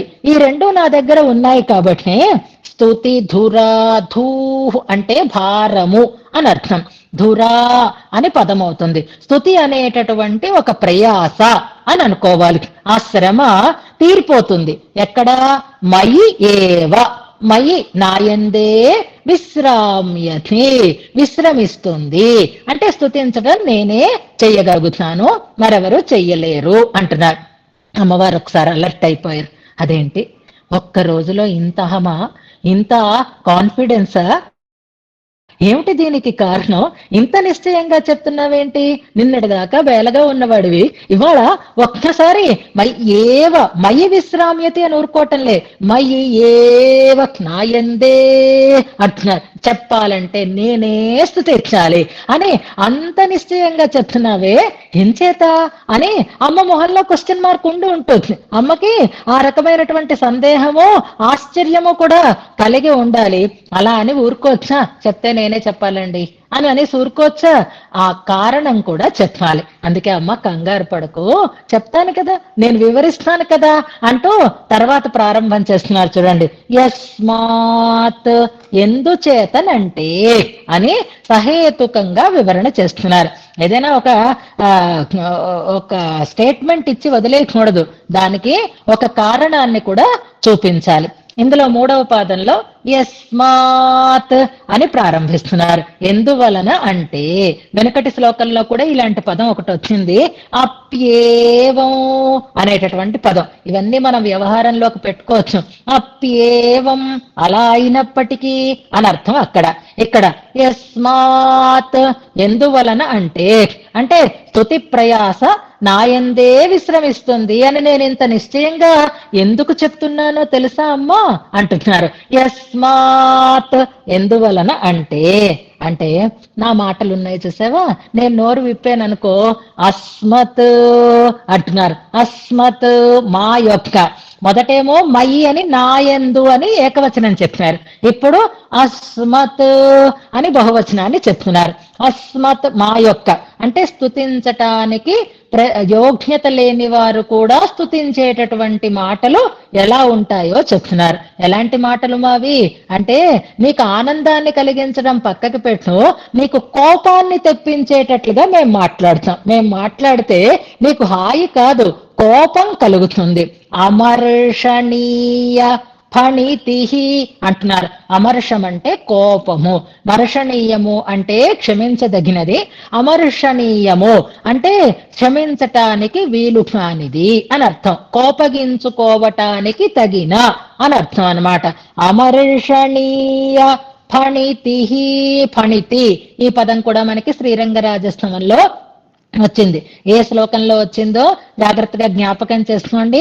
ఫణితి అంటే మాటల పద్ధతి అని కూడా మనం ఈ పదాన్ని బాగా జ్ఞాపకం చేసుకున్నాం. మళ్ళీ ఆ పదమే ఇందులో వాడుతున్నారు. అమర్షణీయ ఫణితి. నా మాటలు ఎంత బాగుంటాయో తెలుసా, నేను మాట్లాడుతున్న కొద్దీ, నేను స్తుతిస్తున్న కొద్దీ నీలో కోపం అలా పెరిగిపోతూనే ఉంటుంది. కోపం తెప్పించేటట్లుగా ఉండేటటువంటి దోషయుక్తములైనటువంటి నా మాటలు ఏం చేస్తున్నావు నువ్వు అంటే, స్వీకరిస్తున్నావు తల్లి, హాయిగా వింటున్నావు, ముఖంలో ఏమీ మార్పు లేదు, ఇంకా పొంగిపోతూ వింటున్నావు, నవ్వుతూ వింటున్నావు, ఆనందంగా తల ఊపుతున్నావు, నేనేం మాట్లాడినా వాటిని ఇష్టంగా వింటున్నావే తల్లి. అమర్షణీయ ఫణితి. ఎవరైనా మనకి కోపం తెప్పించేటట్టు మాట్లాడుతూ ఉంటారనుకోండి, అప్పుడు కొంచెం సేపు గంభీరంగా ఉంటున్నా ఇంకాపు అని వాళ్ళని మనం ఖండిస్తాము, మనలో ఉండేటటువంటి అసహనాన్ని మనం ప్రకటిస్తాం కదా. కానీ అమ్మ అలా చేయటం లేదే. ఈ స్వామి భట్టర్ వారు చెప్తూ ఉండేటటువంటి మాటలను అన్నింటినీ కూడా అవి మంచి మాటలు కావు, కోపగించుకోవడానికి తగిన రీతిలో ఉండేటటువంటి దోషయుక్తములైనటువంటి ఈ ఫణితి ఉంది చూసావా, ఇది స్వీకారత అంటున్నారు. స్వీకరిస్తున్నావు కదా తల్లి, నువ్వు ఎంత ప్రేమగా స్వీకరిస్తున్నావు అంటే చెప్తారు. మనకి అన్నంగరాచార్య స్వామి వారి వ్యాఖ్యానంలో ఉంటుంది, మాతృగుణాలు చెప్తున్నారనమాట. ఇప్పుడు వేణుగానం ఎలా ఉంటుందండి అని ఎవరినైనా అడిగామనుకోండి, అబ్బో ఎంత ఇంపుగా ఉంటుందో అంటాం.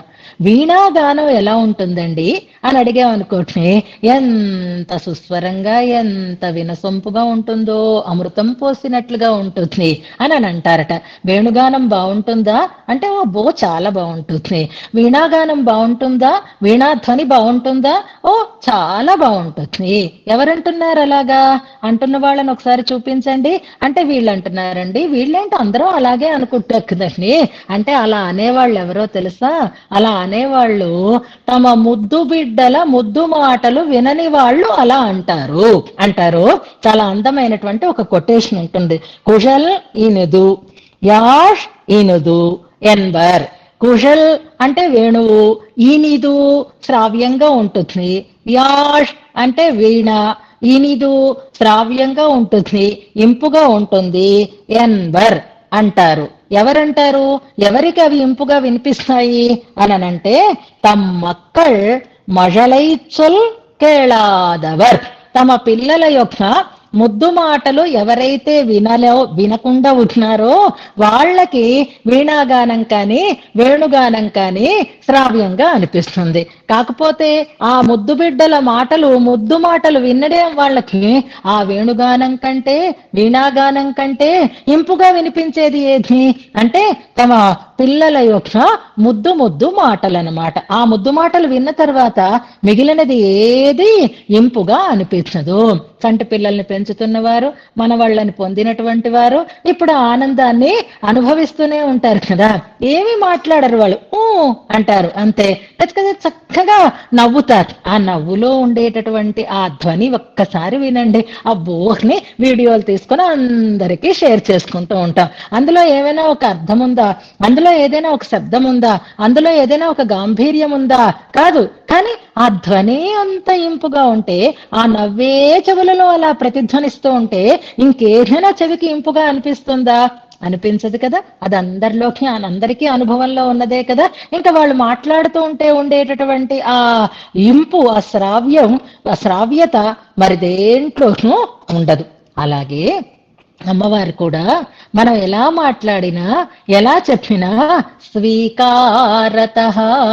స్వీకరిస్తోంది ఆమె. అంచేతమ్మా తే గుణాః తే గుణాః భట్టర్ వారు హాయిగా నిశ్చింతగా ఇవాళ ఏమి సంకోచం లేకుండా చెప్తున్నారు. నేను ఏం మాట్లాడినా నువ్వు ఆనందంగా వింటున్నావు. ఎందుకని అంటే మాతృమూర్తివి నువ్వు, ముద్దు బిడ్డని నేను, ముద్దు మాటలుగా నువ్వు వింటున్నావు. నిజానికి కోపగించుకోవలసినంత తప్పుగా నేను మాట్లాడుతున్నాను, కానీ నువ్వు అలా కోపం తెచ్చుకోవటం లేదు. హాయిగా వాటినన్నింటినీ కోపం వస్తున్నా సహిస్తున్నావు. కోపాన్ని తగ్గించుకోవడమే కదా క్షాంతి అంటారు, క్షమ అని అంటారు. అమ్మలో ఉండే గుణాలు ఏమిటిట అంటే తే గుణాః, మీ ఆయన గుణాలు కావమ్మా, నీ గుణాలు అని ఇక్కడ తే గుణాః తే వైభవం అని వెనక శ్లోకంలో చెప్పినట్టే తే గుణాః. ఎంచేత అమ్మలో అసలు కోపమే ఉండదు కదా, నిత్యం అజ్ఞాత నిగ్రహ, కాబట్టి కోపమే రావటం లేదు. శాంతి, ఔదార్య, దయా, ఆదయః గుణాః, క్షాంతి క్షమ, దయా ఔదార్యము ఉదారత, దయా అంటే దయా కరుణ. దయకి మనం ఎన్నో నిర్వచనాలు చెప్పుకున్నాం కదా, పరదుఃఖ దుఃఖిత్వం అని. ఇలాగా ఆదయ మొదలైన గుణాలు అంటున్నారు. ఈ ఆది శబ్దం చేత అక్కడ మనం చేర్చుకోవాల్సినటువంటి మరొక గుణం ఏది అనంటే అది వాత్సల్యము అని చెప్తారు. చాలా గమనించండి. అంటే 3 చెప్పి ఆది శబ్దంతో చెప్తున్నారు. ఇవి ప్రతి మాతృమూర్తిలోనూ నిండుగా ఉండేటటువంటి గుణాలు అని మనకి తెలుసుకోవాల్సినటువంటి అవసరం ఉందన్నమాట. శాంతి, ఓర్పు ఉండాలి. అలాగే ఔదార్యం, ఉదారత ఉండాలి. దయా స్పష్టంగా చెప్పి ఆది శబ్దం చేత వాత్సల్యం అనేటటువంటి ఒక గుణాన్ని ఇందులో వర్ణిస్తున్నారు. ఎలాగా, ఎందుకు ఈ గుణాలని మనకి తెలియచేస్తున్నారు? ఇక్కడ అసలు ఔదార్యం అంటే ఎలా తెలుసుకోవాలి అనే దానికి చక్కని వివరణని చెప్తారు. మొట్టమొదటి గుణం ఏది? స్వీకారతః. నా మాటల్ని నువ్వు స్వీకరిస్తున్నావు. నీలో ఉండేటటువంటి గుణములు ఇప్పుడు విస్తృణీతే. నేను మాట్లాడడం వల్ల కదా నీ గుణాలు నాకు అనుభవంలోకి వచ్చాయి. అమ్మో, అమ్మ కొడుతుందేమో, అమ్మ తిడుతుందేమో, అమ్మ అలా అంటుందేమో, ఇలా అంటుందేమో అని భయపడితే అమ్మ కోపం నీకు అనుభవంలోకి వచ్చినట్టు. అలా కాకుండా కదా, మా అమ్మ ఏమనదు, మా అమ్మ ఏమి తిట్టదు అని అంటే అమ్మలో ఉండేటటువంటి సహనం నీకు అనుభవంలోకి వచ్చినట్టు. నేను ఏడుస్తే మా అమ్మ ఊరుకోదు తెలుసా, నేను ఏడుస్తే మా అమ్మ భరించలేదు తెలుసా, నాకు ఏది కావాలంటే అది ఇచ్చేస్తుంది అన్నట్లుగా ఆ గుణాలు మనకి అనుభవంలోకి రావాలి. ఇప్పుడు బ్రహ్మరుద్రాదులు స్తుతి చేస్తున్నారు. చెయ్యడంలో పూర్తిగా చెయ్యలేకపోవచ్చు, వాళ్ళ స్థుతులలో అసమగ్రత ఉంది, అంతే తప్ప పారుష్యం లేదు, దోషం లేదు. కానీ నా స్థుతిలో పారుష్యం ఉంది, దోషం ఉంది, అయినా నువ్వు వాటిని వింటున్నావు, నా మాటలలో ఉండేటటువంటి దోషాన్ని నువ్వు సహిస్తున్నావు కనుక నీ శాంతి, నీ ఓరిమి అనేటటువంటి ఒక గుణం చక్కగా నా మాటల వల్ల ప్రకటింపబడుతోంది. సో నేను నీ గుణాలను ప్రకటింపచేస్తున్నానా లేదా, అంచేత నాది స్తోత్రం అవుతుందా అవదా, నేనే చేయగలను కదా. బ్రహ్మరుద్రాదులు చెప్పినప్పుడు నీకు అసలు కోపమే రాదు, కానీ నేను చెప్పినప్పుడు కూడా నీకు కోపం రావటం లేదంటే నీకు శాంతి నేను ప్రకటింప చేస్తున్నాను. ఇక ఔదార్యం ఏమిటండి, ఇక్కడ ఔదార్యం ఏమిటి, ఏమిచ్చేస్తోంది అని అంటే అసలు స్తోత్రం చెయ్యడానికి తగిన ఒక అవకాశం ఇచ్చింది. ఒక అవకాశం ఉంటే కదా చేస్తున్నారు, స్తోత్రం చెయ్యడానికి తగినటువంటి ఒక అవకాశం ఇవ్వడం అనేది ఔదార్యం అన్నమాట. ఎంత ఔదార్యం ఉంటే ఒక అవకాశం వస్తుంది, గుర్తుపెట్టుకోండి. మననం చెయ్యండి అని ఎందుకంటున్నాను, మీ మాటలు వినడం నాకు సరదావా, లేక చెప్పడానికి నాకు టాపిక్ లేదా, కానీ ఒక అవకాశం, ఆ అవకాశం ఇచ్చినప్పుడే మనలో ఉండేటటువంటి శక్తిని మనం ప్రకటించుకోగలుగుతాం. అది ఔదార్యం అంటున్నారు ఇందులో. ఇప్పుడు ఆ ఔదార్యం లేదనుకోండి, ఇప్పుడు అలా అవకాశం ఇవ్వకపోతే ఏమవుతుంది అని అంటే దుఃఖం కలుగుతుంది. అయ్యో నేను స్తుతించలేకపోతున్నాను అనేటటువంటి దుఃఖం. నేను కూడా స్తుతించకపోతే ఉండలేను అని దుఃఖిస్తున్నాడు కుర్రవాడు. అప్పుడు సరేలే అలాగే నువ్వేడవకు నీకేది కావాలంటే అది చెయ్యి అని పరదుఃఖ దుఃఖిత్వం లేదా పరదుఃఖ అసహిష్ణుత్వం లేదా పరదుఃఖ నిరాచికీర్ష అని కదా మనకి డెఫినేషన్స్ చెప్తున్నారు. మనం ఏడుస్తే ఆమె చూడలేదు, అందుకే అయ్యో నువ్వు స్తుతించకు అని అంటే దుఃఖపడుతున్నాడు. అలా దుఃఖపడితే ఆవిడికి దుఃఖం, అందుకనే దయా అనే దాన్ని చూపిస్తున్నారనమాట. అంటే స్తుతించటానికి అవకాశం ఇవ్వడంలో ఔదార్యము, స్తుతించకపోతే దుఃఖపడతాడు కనుక ఆ దుఃఖాన్ని సహించలేకుండా ఉండడం అనేది దయ. ఆయన ఎన్ని తప్పులు చెప్పినా సరే ఉదారంగా దాన్ని క్షమించి ఉండగలగడం అనేది క్షమ. శాంతి, ఔదార్య, దయ, ఆదయ.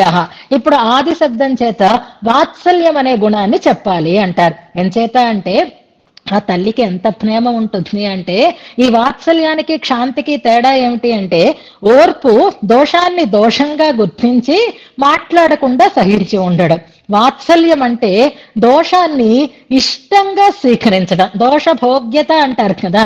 మా వాడు చెప్పాడండి, అక్కడ ఛందస్సు సరిపోలేదు అనుకుంటున్నారా, కాదండి కొత్త పద్ధతి అండి ఇది, ఇక్కడ ఇలాగే ఉండాలండి అని దోషాలని కూడా భోగ్యంగా స్వీకరించేటటువంటి ఒక గుణం అంటారు. దాన్ని ఆది శబ్దంలో మనం చేర్చుకోవాలి అంటారు. ఇప్పుడు అమ్మలో ఎన్ని గుణాలు ప్రకటితములవుతున్నాయి, దేనివల్ల అంటే భట్టరు వారు స్తుతించటం వల్లే కదా.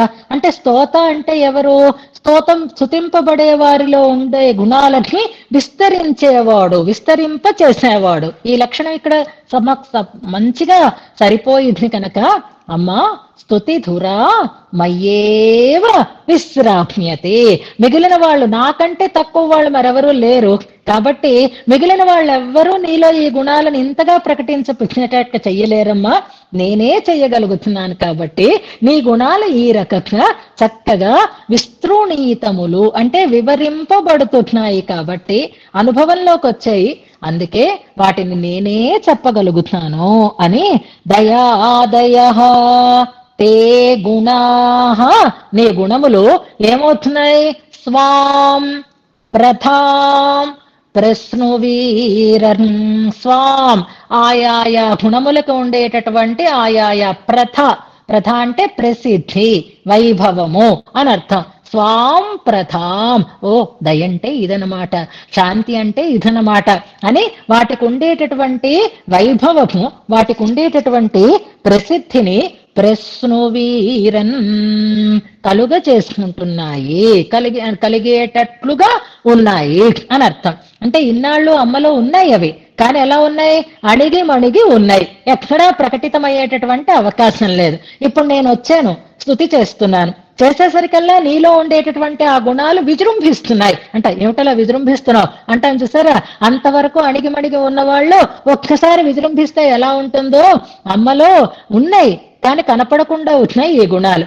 ఇప్పుడు ఆ స్వామి భట్టర్ వారి స్మృతి వల్ల ఇవి విజృంభిస్తున్నాయన్నమాట, తమ ప్రసిద్ధిని చక్కగా చాటుకుంటున్నాయి అని స్వాం ప్రథాం ప్రశ్నువీరన్ తమ యొక్క ప్రసిద్ధిని చాటుకుంటున్నాయి. అంచేత మయ్యేవ విశ్రాప్యతే, స్తుతిస్తే నేనే స్తుతించాలి. ఎంచేత నీ గుణ ప్రకాశము నా స్తుతి వల్లే కలుగుతుంది. కాబట్టి అమ్మ నాకంటే గొప్ప స్తోత నీకు దొరకడు, నాకంటే గొప్పగా స్తుతించేటటువంటి వారు మరొకరు ఉండరు అని మరొక రకమైనటువంటి చమత్కారంతో ఇందులో అమ్మ వైభవాన్ని చెప్తున్నారు. ఇక్కడ భగవతి అనేటటువంటి పదాన్ని మనం చెప్పుకోవాలి కదా. భగవత్ శబ్దానికి ఏమనుకున్నాము? కళ్యాణ గుణములు కలిగి ఉండుట, హేయ గుణములు లేకుండా ఉండుట అని కదా. ఇప్పుడు భట్టర్ వారు స్తుతి చేశారు, స్తుతిలో దోషాలే ఉన్నాయి, కోపమే వస్తుంది. ఆ కోపం చేత అమ్మ ఉపేక్ష వహించిందనుకోండి, అది హేయ గుణం అవుతుంది. అమ్మ ఉపేక్ష వహించటం లేదు, ఏం చేస్తుంది? క్షాంతితో ఔదార్యంతో దయని చూపిస్తోంది. అంచేత హేయ గుణ రాహిత్యం అనేది ఈ దీర్ఘంలో తెలుస్తోంది. ఇక కళ్యాణ గుణ సహితత్వం అనేది ఎక్కడ తెలుస్తోంది అంటే వాత్సల్యాన్ని చూపిస్తోంది, అంటే ప్రేమని చూపిస్తోంది, దోషభోగ్యతని కలిగి ఉంది. కాబట్టి కళ్యాణ గుణాల్లో కనిపిస్తున్నాయి, అందులో హేయ గుణ రాహిత్యం ఇక్కడ కనిపిస్తోంది. కాబట్టి ఉపేక్ష చెయ్యకుండా ఉండడం అనేది దోషం, ఉపేక్ష చేయడం అనే దోషం లేకుండా ఉంది. మంచిగా భోగ్యంగా స్వీకరించటం అనేటటువంటి కళ్యాణ గుణాలని కలిగి ఉంది. కాబట్టి భగవతి అనే పదానికి ఆ నిర్వచనాన్ని మనం ఇక్కడ సమన్వయం చేసుకోవచ్చు అంటారు పెద్దలు. ఇంకా ఒక పెద్ద సముద్రం, ఒక రత్నాకరం లాంటి శ్లోకాలు ఇవన్నీ కూడా. అప్పుడే సమయం అయిపోయింది మనకి, ఇంకా మిగిలిన విశేషాంశాలని యథావకాశం తెలుసుకుంటూ వెళదాం. ఇందులో స్తోతవ్యుడు అంటే స్తుతింపబడేవాడు, స్తోత అంటే స్తుతించేవాడు, స్తోత్రము అంటే పొగడ్త, వర్ణన, వైభవ వర్ణన అని మూడింటికి అర్థం తెలుసుకుందాం. అమ్మలో ఉండేటటువంటి 4 గుణాలు అమ్మ మాతృత్వానికి సూచకంగా ఉన్నాయి. ఆ గుణాలు దోషయుక్తమైనటువంటి తమ స్తుతి వలన చక్కగా ప్రకటితములు అవుతున్నాయి. అంచేత అమ్మని స్తుతించడం అనేటటువంటి ఒక ప్రయాస భట్టరు వారి యందే విరమిస్తుంది. స్తుతించటానికి తానే సరి అయిన వాడను అని ఇందులో ప్రస్తావన చేస్తున్నారు భట్టర్ వారు. ఈ శ్లోకాన్ని ఉపదేశాత్మకంగా అనుసంధానం చేస్తున్నారు. ఇంకా మనకు ప్రమాణ తిరట్టు కూడా ఉంది కాబట్టి ఇక్కడితో మనం నిలుపుకుందాం. స్తోతారం స్తోతారం స్తోతారం తముశంతి తముశంతి తముశంతి దేవి దేవి దేవి కవయః కవయః కవయః యో యో యో విస్తృణీతే విస్తృణీతే విస్తృణీతే గుణాన్ గుణాన్ గుణాన్ స్తోతవ్యస్య స్తోతవ్యస్య స్తోతవ్యస్య తతశ్చ తతశ్చ తతశ్చ తే తే తే స్తుతిధురా స్తుతిధురా స్తుతిధురా మయ్యేవ మయ్యేవ మయ్యేవ విశ్రామ్యతి విశ్రామ్యతి విశ్రామ్యతి యస్మాత్ యస్మాత్ యస్మాత్ అస్మదమర్షణీయ అస్మదమర్షణీయ అస్మదమర్షణీయ ఫణితి ఫణితి ఫణితి స్వీకారతః స్వీకారతః స్వీకారతః తే గుణాః తే గుణాః తే గుణాః శాంత్యౌదార్య శాంత్యౌదార్య శాంత్యౌదార్య దయాదయో దయాదయో దయాదయో భగవతి భగవతి భగవతి స్వాం స్వాం స్వాం ప్రశ్నువీరన్ ప్రశ్నువీరన్ ప్రశ్నువీరన్ ప్రథాం. ప్రధాం ప్రధాం. ఇక్కడ చూడండి, దయాదయో అనే పదం ఉంది చూసినారా? దయా అని ఒకసారి, దయో అని ఒకసారి అనే భ్రమపడే అవకాశం ఉంటుంది. ఇక్కడ పదం దయా అనే పదం ఒక్కసారి వచ్చింది. రెండవ పదం ఏది? ఆదయ. అక్కడ దీర్ఘం ఆది పదం. అది దయా దయో రెండు దయా పదాలు కాదు. దయా అనే పదము ఆది అనేటటువంటి పదం, ఆదయ అనేటటువంటి మొదలైన అనే బహువచనం అక్కడ జ్ఞాపకం పెట్టుకోవాలి. ఇక ఇవాళ మనం చదువుకోవలసినటువంటి ప్రమాణ తిరట్టుని ఒకసారి అనుసంధానం చేసుకుందాం. ఇందులో 4 గుణాలు చెప్పారు కదా. 4 గుణాలలో మొదటి గుణం ఏది అంటే క్షాంతి, సహనము అనేటటువంటి ఒక గుణం కదా. దానికి ఏ శ్లోకం మనం అనుసంధానం చేసుకోవాలి? క్షాంతిస్తుతే సవిషయా మమ దుర్వచోభిః అనేటటువంటి వైకుంఠస్తవంలో ఉండేటటువంటి శ్లోకం. ఆళ్వాన్ చెప్పినది, ఆళ్వందార్ చెప్పినది. ఇద్దరికి ఆ తోటే మనం వ్యవహారం చేసుకుందాం. ఆళ్వాన్ అంటే కూరత్తాళ్వాన్, ఆళ్వందార్ అంటే యామునాచార్యుల వారు అన్నమాట. ముందుగా మనం ఆళ్వాన్ శ్లోకాన్ని అనుసంధానం చేయాలి. అంటే ఎన్నవ శ్లోకం అది? 10వ శ్లోకం చెప్పాను కదా. ప్రేమార్ద్ర విఫల గిరాహ అనేది వాళ్ళు ఎంతో ప్రేమతో చెప్పారు, కానీ నేను వాటిని అనుకరిస్తున్నాను. అయినా నీ ఓరిమి, నీ క్షాంతి మాత్రం నా ఈ స్మృతికి, ఈ స్తవానికి మంచిగా విషయం అవుతోంది అని చెప్పినటువంటి ఇదే భావన అనుసంధానం చేయండి. అక్కడ స్వామి విషయంలో చెప్పారు కూరత్నాళ్వాన్, అమ్మ విషయంలో చెప్తున్నారు భట్టర్ వారు. చదవండి అమ్మ. ఎవరు చదువుతారు? శ్యామల గారు సేవించండి. శ్యామల గారు. వైకుంఠస్తవం 10వ శ్లోకం. 10వ శ్లోకం.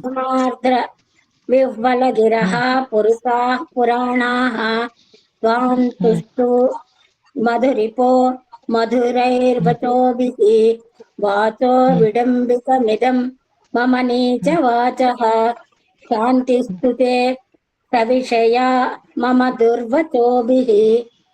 ఎక్సలెంట్ అమ్మా, ఎక్కడ దోషం లేదు. శాంతిస్తుతే సవిషయ అన్నది మనకు ప్రమాణం. శాంతి ఔదార్య దయాదయ, ఇక్కడ కూడా శాంతి గురించినటువంటి ప్రస్తావన. రెండవ పాసురం ఇంకా ఎవరు చూసినట్టు లేదు. పాసురం చూసుకొని రేపు అనుసంధానం చేసుకుందాం. ఇది దేనికి అంటే ఔదార్యానికి ప్రమాణంగా ఆ పాసురాన్ని చెప్తున్నారు. ఆ పాసుర పాదంలో ఉండే అర్థం చెప్తాను. నావలర్ అంటే నాలిక బలం కలిగినటువంటి వారు, కవులు వర్ణించగలిగినటువంటి వారు. పామరువి నిర్కతంద, పాటలతో అంటే కవిత్వాన్ని చక్కగా కూర్చేటట్లుగా, అంటే నీ విషయంలో కవిత్వాన్ని వాళ్ళు చెప్పేటట్లుగా, తంద తాన్మయే నిన్ను నువ్వు ఇచ్చుకున్నటువంటి స్వభావం కలిగినటువంటి వాళ్ళలే ఉదారుడా అంటున్నారు. అక్కడ ఔదార్యం దేనికి అంటే ఏదో వాళ్ళు అడిగినటువంటి సంపదని ఇచ్చినందుకు ఔదార్యం కాదు, తనని తాను ఇచ్చుకున్నాడు. దేనికి? వాళ్ళు తన గురించినటువంటి వర్ణన చెయ్యటానికి, కవిత్వం చెప్పడానికి అనేటటువంటి ఆళ్వార్ల ప్రయోగం చెప్తున్నారు. అలాగే ఇక్కడ కూడా స్తుతించటానికి అవకాశం ఇవ్వటమే ఔదార్యం అని దానికి ఇది ఒక ప్రమాణంగా చూపిస్తున్నారు. తర్వాత దయా, దయాగుణానికి ఆళ్వందార్ స్తోత్రాన్ని మనకు చెప్తున్నారు. అమ్మా నువ్వు నా మీద జాలి పడుతున్నావు, స్వామి నువ్వు నా మీద జాలి పడుతున్నావు అంటూ ఒక మాటని చెప్తున్నారు. ఆ శ్లోకాన్ని అనుసంధానం చేయండి. ఇందాక చెప్పుకున్నాం కదా, కించైష. వనజామణి గారు. అడిగానమ్మా దాసోహం. అమ్మా. కించేష్యతిశయేన నతేనుకంప్యః స్తోతాపి తు స్తుతికృతేన పరిశ్రమేణ తత్ర శ్రమస్తు సులభో మమ మందబుద్ధేః ఇత్యుజ్యమోయమునితో మమ చార్జనేత్ర. గుడ్.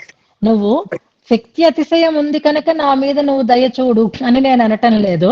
నేను మందబుద్ధిని, ఇందులో నాకు శ్రమ తప్పకుండా కలుగుతుంది. ఈ దయ ఎక్కడ అంటే, ఎవరైనా ఏదైనా ఒక పని చేశారనుకోండి, వాళ్ళు మనకు ఉపయోగపడేటట్లుగా ఒక పనికి చేస్తుంటే వాళ్ళు చిన్నవాళ్ళైతే, అయ్యో పాపం ఎంత శ్రమ పడుతున్నారు అని వాళ్ళ మీద మనకి జాలి కలుగుతుంది. వద్దంత శ్రమ పడకు అంటే వాళ్ళు చెయ్యకుండా ఉండలేరు. కాబట్టి ఇప్పుడేవో మనకి టెక్నికల్ గా కొత్త కొత్త విధానాలతో కావలసినటువంటి మెటీరియల్ అందిస్తుంది కదా మా జ్యోతి.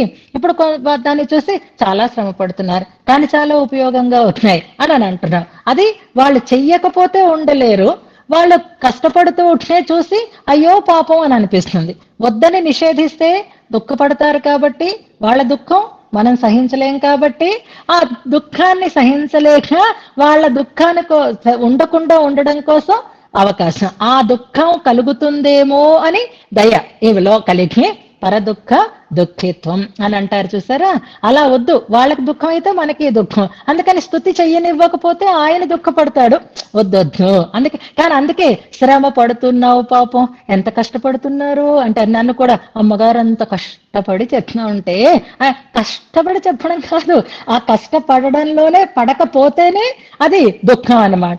అది తెలుసుకున్న వాళ్ళకి ఆ దుఃఖం లేకుండా చెయ్యడం అనే చమత్కారం ఇందులో దయా అనే దాంతో చెప్తున్నారు. కించైష శక్త్యతిశయేన నతేనుకంప్యః స్తోతాపి స్తుతికృతేన పరిశ్రమేణ. నేను ఇంత కష్టపడుతున్నాను అని అనుకుని, నాకేదో శక్తి ఉందనుకుని నువ్వు నా మీద జాలి పడదు, అయ్యో శ్రమ పడుతున్నావు అని అనుకోవద్దు. నాకు ఆ శ్రమ చాలా సులభం. ఎందుకంటే మమ మందబుద్ధిని కాబట్టి ఎలాగైనా బుద్ధిలే తక్కువ ఉంటే ఏ పనైనా శ్రమ సాధ్యమే అవుతుంది అని అనుకంపించటం అంటే దయ చూపించటం అనడానికి ఆ శ్లోకం. ఎంత బాగా వ్యాఖ్యాతలు ఎంత చక్కటి మంచి ప్రమాణాలు చూపిస్తారో చూడండి. దయ తర్వాత వాత్సల్యం అని అనుకున్నాం. వాత్సల్యం అంటే ఏమిటి? దోషభోగ్యత. తను ఉన్నది దోషమే కానీ దోషంగా కాకుండా ఇష్టంగా దాన్ని స్వీకరించేటటువంటి గుణం. దానికి తిరుమాలైలో పాశురాన్ని మనం అనుసంధానం చేసుకుందాం. చదవండి. లక్ష్మి గారు.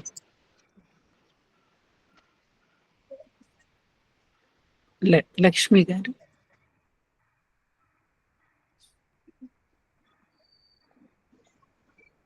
ఉన్నారమ్మా? లేకపోతే ఇంకొకరు చదవండి. ఇతిరాజవల్లి గారు. வளவிழும் தவளமாட மதுரை மௌனகரன் தன்னுள் கவளமால் யானை கொன்ன கண்ணனை அரங்க மாலை தொழுவத்துண்டாய துல்சீர் தொண்டரற் பொடி சொல் இளைய புன் కవిதை ఏலும் ఎంబిరార్కు ఇనియవారే. చాలా బాగుందమ్మా, తప్పు లేకుండా చదివారు. ఇందులో మనకి కావలసిన ప్రమాణం ఎట్లా అంటే, ఇళయ పున్ కవిదయేలు, ఇళయ పున్ కవిదై, కవిత కవిత్వము. తిరుమాలయలో చివరి పాసనం కదా. ఇది ఎలాంటి కవిత్వము అంటే ఇళయ పున్ కవిద. పున్ అంటే దోషములు కలిగిన, ఇళయ చిన్నదైన అని అర్థం అనమాట. అంటే పెద్ద గొప్పదేం కాదు. ఇళయ పున్ కవిదయేలో చాలా అల్పమైనది, దోషయుక్తమైనటువంటి కవిత్వం అయినప్పటికీ నాది ఎంబిరార్కు ఇనియవారే. ఆ స్వామికి మాత్రం ఇది ఎంత ఇష్టమో. మళ్ళీ చదువు, మళ్ళీ పాడు అని మరీ వినేటట్లుగా ఇష్టపడతాడు ఆయన. నా కవిత్వం పెద్ద గొప్పదేం కాదు, అది ఇళయ పున్ కవిదే అయినప్పటికీ కూడా ఎంబిరార్కు మా రంగనాథ స్వామికి ఈ నియవారే ఇష్టంగానే ఉంటుంది అంటున్నారు. అందులో దానికి ముందున్నదంతా కూడా మామూలుగా వివరణ, కువలయాపీడాన్ని సంహరించినటువంటి స్వామి అని చెప్తున్నారు. వళవిషం తవళమాడ మధురై మా నగరం తన్నుల్. మంచి అందమైనటువంటి మేడలతో ఉండేటటువంటి మధురా నగరంలో తవళమాలయానై కొన్న మదించినటువంటి కువలయాపీడాన్ని సంహరించినటువంటి కన్ననై శ్రీకృష్ణుడే అరంగమాలై శ్రీరంగంలో వేంచేసి ఉన్నాడు. అలాంటి ఆయన గురించి పాడిన వారెవరు అంటే తుళభత్తొండాయ్, తులసి కైంకర్యం చేసేటటువంటి తొండాయ తులసీర్ తొండరడి పొడి సొల్. ఈ తొండరడి పొడి అయిన ఈయన చెప్పినటువంటి ఈ మాటలు ఇళయ పుంకవిద. తన కవిత్వాన్ని గొప్పగా చెప్పుకోరు ఎప్పుడో కూడా. అయినప్పటికీ దోషభోగ్యత అనే లక్షణం ఉంది కనుక ఆ రంగనాథుడికి ఇష్టం అంటే మరి రంగనాథుడిని మించిన ప్రేమ కలిగినది, వాత్సల్యం కలిగినది రంగనాయకి కనుక ఇక్కడ ఆదయ అన్న చోట వాత్సల్యాన్ని చేర్చుకుని ఆ వాత్సల్య గుణానికి ఈ పాసురాన్ని మనకి ప్రమాణంగా చూపిస్తారు. అలాగే ఇంకొకటి అనుకున్నాం, కావాచ దగ్గర నీశనేన్ నిరై ఒన్రుమిలేన్. ఇవాళ పాసురం చదువుకోలేదు కాబట్టి నమ్మాళ్ళ వాళ్ళది ఆ పాసురం ఒక్కటి అనుసంధానం చేసుకుందాం. అది మనకి ఉజ్విల్ కాలమెల్లాం అనే దశకంలో పాసురమే. ఎవరో ఒకరు అనుసంధానం చేసేయండి, మంగళాశాసనం చేసుకుందాం. నారాయణ ఝాన్సీ గారు, ఝాన్సీ గారు.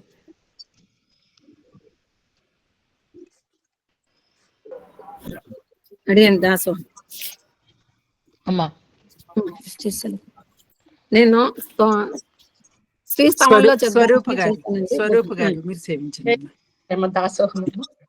ஈசன் வானவர்க்கு என்பன் என்றால் அது தேசமோ திருவேங்கடத்தானுக்கு ஈசனேன் நிறையொன்றுமிலேன் எங்கன் பாசம் வைத்தா పరంజుడరు సోదికే. ఎక్సలెంట్ అమ్మా. నీశనేన్ నిరే ఒన్రుమిలేన్ కావాచ అన్నదానికి అదొకటి. ఇక స్తోత్రం నామకి మామనంతి అన్న శ్రీస్తుతిలో స్తవంలో శ్లోకం ఎవరు చదువుతారు? చదవండి. అడిగాను. స్తోత్రం నామ కిమామనంతి కవయో యద్యన్యదీయాన్ గుణాన్ అన్యత్ర స్వసతోధిరోప్యపనితిః సా తర్హి మంద్యాత్మయీ సమ్యక్ సత్యగుణాభివర్ణన మధో బ్రూయోః కథం తాదృశీ వాక్వాచస్పతినాపి సఖ్యరచన సద్గుణార్ణో విధో.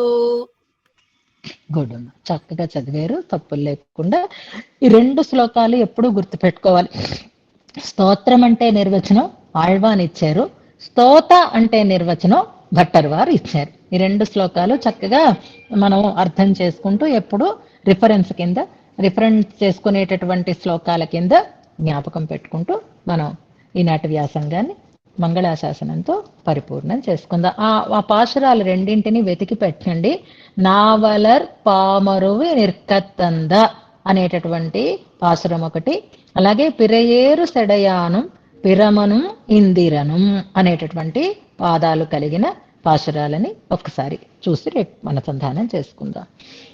లక్ష్మీచరణ లాక్షాంక సాక్షి శ్రీవత్స వక్షసే క్షేమంకరాయ సర్వేషాం శ్రీరంగేశాయ మంగళం. సైకతే సహ్యకన్యాయాః తరంగానిల శీతలే అధిరంగం భుజంగేంద్రే సుఖసుప్తాయ మంగళం. రజతాద్రి నిషణ్ణేంద్ర నీలశైలానుకారిణే శేషేశయాయ శ్యామాయ శ్రీరంగేశాయ మంగళం. మాహుమేకం ప్రసార్య అన్యం ఉపధాయ అధిపన్నగం నిద్రాణాయ జగద్రక్షా జాగరూకాయ మంగళం. పరిష్కృతాసనాం భోజా పరస్పర తులాంఘ్రయే స్ఫురత్పీతాంబరాయాస్తో శ్రీరంగేశాయ మంగళం. దర్శితాభయముద్రాయ భక్తానాం తద్విరోధినాం దీప్తదివ్యాయుధాయాస్తో శ్రీరంగేశాయ మంగళం. సుస్మితాయ సునాసాయ సుదృశే సుందరభ్రువే సులలాటకిరీటాయ శ్రీరంగేశాయ మంగళం. తరంగిత దయైర్విశ్వం అపాంగైరభిషించతే సంరాజే సర్వలోకానాం శ్రీరంగేశాయ మంగళం. విధేరిక్ష్వాకులబ్ధాయ విభీషణ కృతే పునః విశ్రాణితాయ రామేణ శ్రీరంగేశాయ మంగళం. జ్ఞానసిద్ధాంజనేన అస్మద్దేశికైః దర్శితాయ మే నిధయే నిత్యపూర్ణాయ శ్రీరంగేశాయ మంగళం. మంగళాశాసన పరైర్మదాచార్య పురోగమైః సర్వైశ్చ పూర్వైరాచార్యైః సత్కృతాయాస్తు మంగళం. ఇవాళ మర్చిపోయాం, మనం శ్లోకం చదువుకోవాలి అని అనుకున్నాం మంగళాశాసనానికి ముందే. ఇప్పుడు ఒకసారి కలిసి చదువుకుందాం. తర్వాత హనుమద్వైభవాన్ని చెప్పేటటువంటి ఒక నమస్కారం కూడా హనుమంతునికి మనం చేసుకుంటూ వాష్ తిరునామాలని అనుసంధానం చేసుకుందాం. అందరూ శ్లోకాన్ని జాగ్రత్తగా నాతో గొంతు కలిపి అనుసంధానం చేయండి. శ్రితాస్యన్యైః సర్వైః శ్రేయసి రమణం సంశ్రితగిరః శృణోషి ప్రేయాంసం శ్రితజనవచః శ్రావయసి చ శృణాస్యేతద్దోషాన్ జనని నిఖిలాన్ సర్వజగతీం గుణైః శ్రీణాసి త్వం తదిహ భవతీం శ్రీరితి విదుః. అమ్మకి మనం దాసోహ సమర్పణం చేసుకుందాం. ఇక శ్లోకాన్ని నేను చదివేస్తాను, మళ్ళీ చెప్పించడానికి సమయం లేదు, అందుకని. సర్వానిష్ట నివారకం శుభకరం పింగాక్షమక్షాపహం సీతాన్వేషణ తత్పరం కపివరం కోటీందు సూర్యప్రభం లంకాద్వీప భయంకరం సకలదం సుగ్రీవ సమ్మానినం దేవేంద్రాది సమస్త దేవ వినుతం కాకుస్థదూతం భజే. ఆ హనుమత్ స్వామి మనకుండేటటువంటి సకల అరిష్టాలని పోగొట్టి సమస్త విజయాలని కలిగించుగాక. ఆ స్వామి చెప్పినటువంటి జయమంత్రమే మనకి ఎప్పుడూ జయాన్ని కలిగించేది కావాలి గాక. జయత్యతి బలో రామో అని గొంతెత్తి జయమంత్రాన్ని అనుసంధానం చేసి రాక్షస సంహారం చేసి కార్యసాధకుడై వెనక్కు తిరిగి వచ్చినటువంటి హనుమకి ఏదైతే విజయదాయకమైనదో ఆ జయమంత్రం మనకి కూడా సకల విజయాలని కలిగించాలి, సకల ఆపదలని తొలగించాలి అని ప్రార్థన చేస్తూ ఆచార్య స్వరూపంగా హనుమత్ స్వామికి దాసోహ సమర్పణం చేసుకుందాము. వాష్ తిరునామాలు. தென்னரங்கர்மைந்தன சிறக்கவந்தோன் வாழியே திருநெடுந்தாண்டகப் முருளை செப்புமவன் வாழியே அன்னவயல் பூதூரன் அடிபணிந்தோன் வாழியே அனவரதமெம்பாரு காட்செய்வோன் வாழியே மன்னு திருக்கூரனார் வளமுறை போன் வாழியே வைகாசியனுடத்தில் வந்துதித்தான் வாழியே பன்னு கலை நாள் வேத பயன் தெரிவோன் வாழியே பராசரணாம் சீர்பட்டர் பாருலகில் வாழியே. భట్టర్ తిరువడిగళే శరణం. స్వస్తి. జై శ్రీమన్నారాయణ. హనుమత్ జయంతి అందరికీ విశేషమైనటువంటి పర్వదినమే. అందులో విశేషించి నాకు భగవంతుడు అందించినటువంటి ఒక వరాన్ని స్మరించుకునేటటువంటి రోజు మా అబ్బాయి పుట్టినరోజు. హనుమత్ జయంతి నాడే పుట్టినాడు వాడు. మొన్ననైంది కదండి, మళ్ళీ సెలవు పెట్టలేదు కదా అని అనుకోకండి. అది డేట్ ఆఫ్ బర్త్, ఇది నక్షత్ర ప్రకారంగా వాడి జన్మదినం. జీవితంలో ఎన్ని పరీక్షలు పెట్టినా భగవంతుడు నాకు అనుగ్రహించినటువంటి వరం మా అబ్బాయి.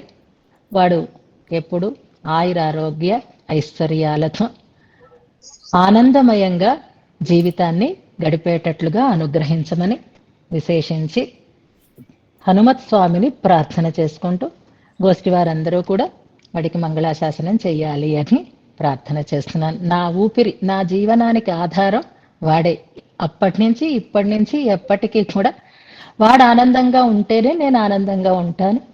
అతిశయితమైన కోరికలు ఏమీ లేవు, కానీ మొన్నను కొంచెం ఇబ్బంది చేసి మళ్ళీ పరిపూర్ణ ఆరోగ్యంతో ఆనందంగా ఉన్నాడు కనుక మీరందరూ సహృదయులు కాబట్టి ఒకసారి మంచిగా ఈరోజు భగవంతుడిని ప్రార్థిస్తే, హనుమత్ స్వామిని ప్రార్థిస్తే ఆ బలం మరింతగా చేకూరుతుంది అనే ఆశతోటి, స్వార్థంతో మీ దగ్గర దీన్ని వ్యక్తం చేస్తున్నాను. ఇక మన పిల్ల జ్యోతి మీకు ఎన్ని రకాలైనటువంటి మెటీరియల్ని అందించాలో దానికోసం ఒక ఆలోచన వచ్చిందంటే అలా అందులోనే మునిగిపోతుంది. దానిలో ఎన్ని ఎన్ని ఎన్ని కొనుక్కొనవచ్చు అనే దాంతోటే తను సమయాన్ని వ్యక్తం చేస్తుంది. ఆ ఆడియో చూస్తుంటే అబ్బా ఈ సాంకేతికత ఇంత అద్భుతంగా ఉందా, ఇంత సులభంగా మనం విషయాలని అందుకోవడానికి వీలుగా ఉందా అని చాలా ఆనందం అనిపించింది.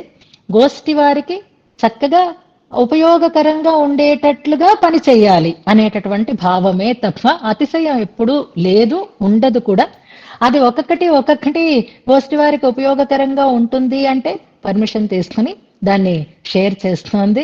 మన అదృష్టం కొద్ది ఏది జరిగినా మన మంచికే. పిల్లలు పట్టుపట్టారు అంటే దానివల్ల మనకి ఎన్నో ప్రయోజనాలు ఉంటాయి. పెద్దవాళ్ళు నోట్స్ రాసుకోలేరు. శ్యామలమ్మ గారు అయితే కాగితం పెన్ను పట్టుకొని కూర్చుంటారు అనుకోండి. కానీ అందరికీ అది సాధ్యం కాదు.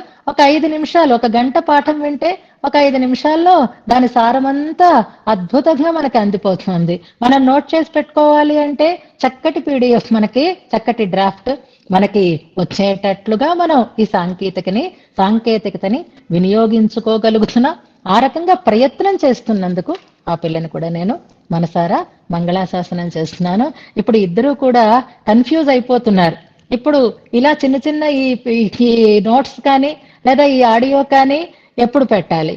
వెంటనే ఏ రోజు ఆ రోజే పెట్టేస్తే మననం చేసేవాళ్ళు పూర్తిగా ప్రయత్నం చెయ్యరేమో. ఈ చిన్నది వినేసేలాగా 5 నిమిషాలే కాబట్టి దీంతోటే సరిపెట్టేస్తారేమో అని వాళ్ళు ఎంత ఆలోచిస్తున్నారంటే, మననం అయిపోయిన తర్వాత పెట్టాలా, మననానికి ముందు పెట్టాలా, ఇది వాళ్ళకు వచ్చిన ధర్మ సందేహాలు అన్నమాట. ఎలా అయితే దానివల్ల నష్టము ఉంది, దానివల్ల లాభం ఉంది. వాళ్ళ డిస్కషన్స్ ఎలా ఉంటాయంటే, మరి మననం చేయడానికి పూర్తిగా చదవరేమో, పూర్తిగా ప్రయత్నం చేయరేమో అని ఒకటికి సందేహం లేదు. మరి పాపం వాళ్ళకి హెల్ప్ఫుల్ గా ఉండడానికే కదా ఇవన్నీ మనం చేస్తున్నాము అని మరొకరి వివరణ. ఇప్పుడు నిర్ణయం ఏం చెయ్యాలి అనేసరికల్లా మళ్ళీ అమ్మగారి దగ్గరికే వస్తున్నారు. నిర్ణయం ఏం చెయ్యాలి అనేది గోష్ఠి వారు నిర్ణయం చేయాలి. ఒకటి మాత్రం నిజం, ఈ షార్ట్స్ కానీ ఈ కొత్త ఈ అవకాశాలు కానీ వస్తుంటే అసలు ఆ వీడియో చూసే వాళ్ళు మాత్రం తగ్గిపోతారు, అందులో డౌట్ లేదు. మొత్తం ఇంతసేపు ఎవరు వింటామండి, హాయిగా అందులో ఇంపార్టెంట్ విషయాలు వచ్చేస్తున్నాయి కదా అని మాత్రం అనుకోవద్దు. ఇది మన కోసమే. అందుకని పాఠం ఇవాళ ఇప్పుడు వింటారు, మళ్ళీ రేపటి పాఠంలోగా మళ్ళీ ఆ క్యాసెట్ అంతా, ఆ వీడియో అంతా ఒకసారి మీకు ఎప్పుడు వీలైతే అప్పుడు హాయిగా మళ్ళీ మొత్తం ఆ పాఠ్యాంశాన్ని అంతటినీ వినడం అనేటటువంటి అలవాటు మాత్రం పోగొట్టుకోకండి. కష్టపడకుండా ఉండడం కోసం మళ్ళీ రకరకాలైనటువంటి సౌకర్యాలు, మన పిల్లలు వస్తున్నారు, ఇంకా మన పిల్లలు మనకేమి హాయిగా ఆ పిల్లల ద్వారా ఏ సేవనైనా మనం పొందగలుగుతాం. ఆనందంగా ఈ వ్యాసంగాన్ని కొనసాగించుకోగలుగుతాం. కాబట్టి సందేహాలు వస్తున్నాయి, సమాధానాలు చెప్పుకుందాం. నాకు కన్ఫ్యూజింగ్ గానే ఉంది. వెంటనే పెట్టండి అంటే నిజమే, వాళ్ళు హాయిగా 5 నిమిషాల దాన్ని నోట్ చేసేసుకుని చెప్పేస్తారు. నేను అంతకంటే టైం ఇవ్వను కాబట్టి అందుకని ఎలా చేద్దాం అనేది ఆలోచిద్దాం. ఏదైనా మన కోసం, మన వ్యాసంగం మరింత లోతుగా సాగడం కోసం కొన్ని సహాయకమైనటువంటి వాటిని మనం సమకూర్చుకుంటున్నాం. అలా సమకూరుస్తున్నటువంటి పిల్లల్ని మనసారా మంగళాశాసనం చేద్దాం. జై శ్రీమన్నారాయణ. జై శ్రీమన్నారాయణమ్మ. పుట్టినరోజు శుభాకాంక్షలు మీ బాబు గోష్ఠి తరఫునమ్మా. ఆర్టిఫిషియల్ ఇంటెలిజెన్సీ అంటూ గూగుల్ టీం చేసేదానికి వాళ్ళు అరటిపండు ఒలిచి పెట్టినట్టుంది మాకమ్మది. వాళ్ళకి కంగ్రాచులేషన్స్ అమ్మా. అమ్మా అనేక దాసోహాలు సమర్పించుకుంటూ ఇంతటితో గోష్ఠిని పరిపూర్ణం చేసుకుంటున్నాం. జై శ్రీమన్నారాయణ. తప్పకుండా తల్లి, మీలాంటి వాళ్ళ ఆశీస్సుల కోసమే చెప్పారు.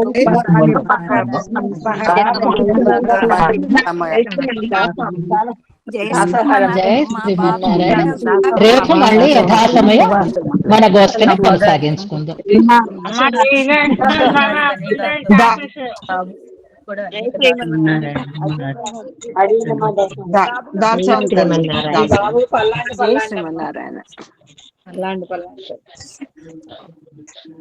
పద్మజ గారు, జై శ్రీమన్నారాయణ అండి.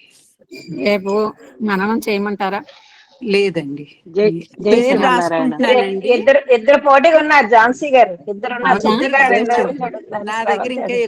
నా దగ్గర ఇంకా ఎక్కువ పోటీ ఉన్నారండి. కానీ ఎవరెవరు చేస్తారో చెప్పండి, పేర్లు రాసుకుంటాను, మీ లైన్ ప్రకారం పిలుస్తానండి.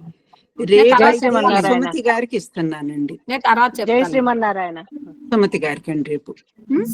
ఎవరన్నా నాకు ఇస్తారమ్మా?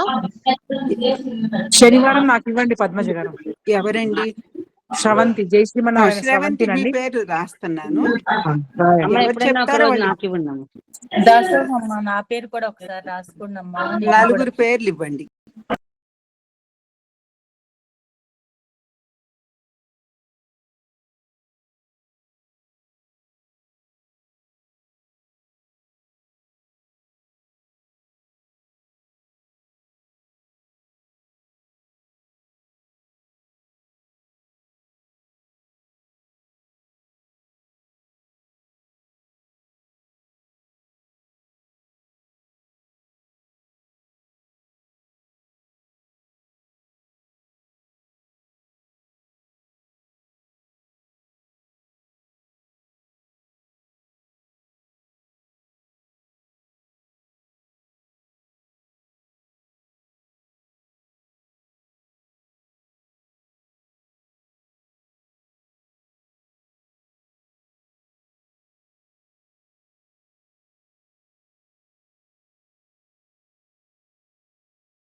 ఇప్పుడు మనం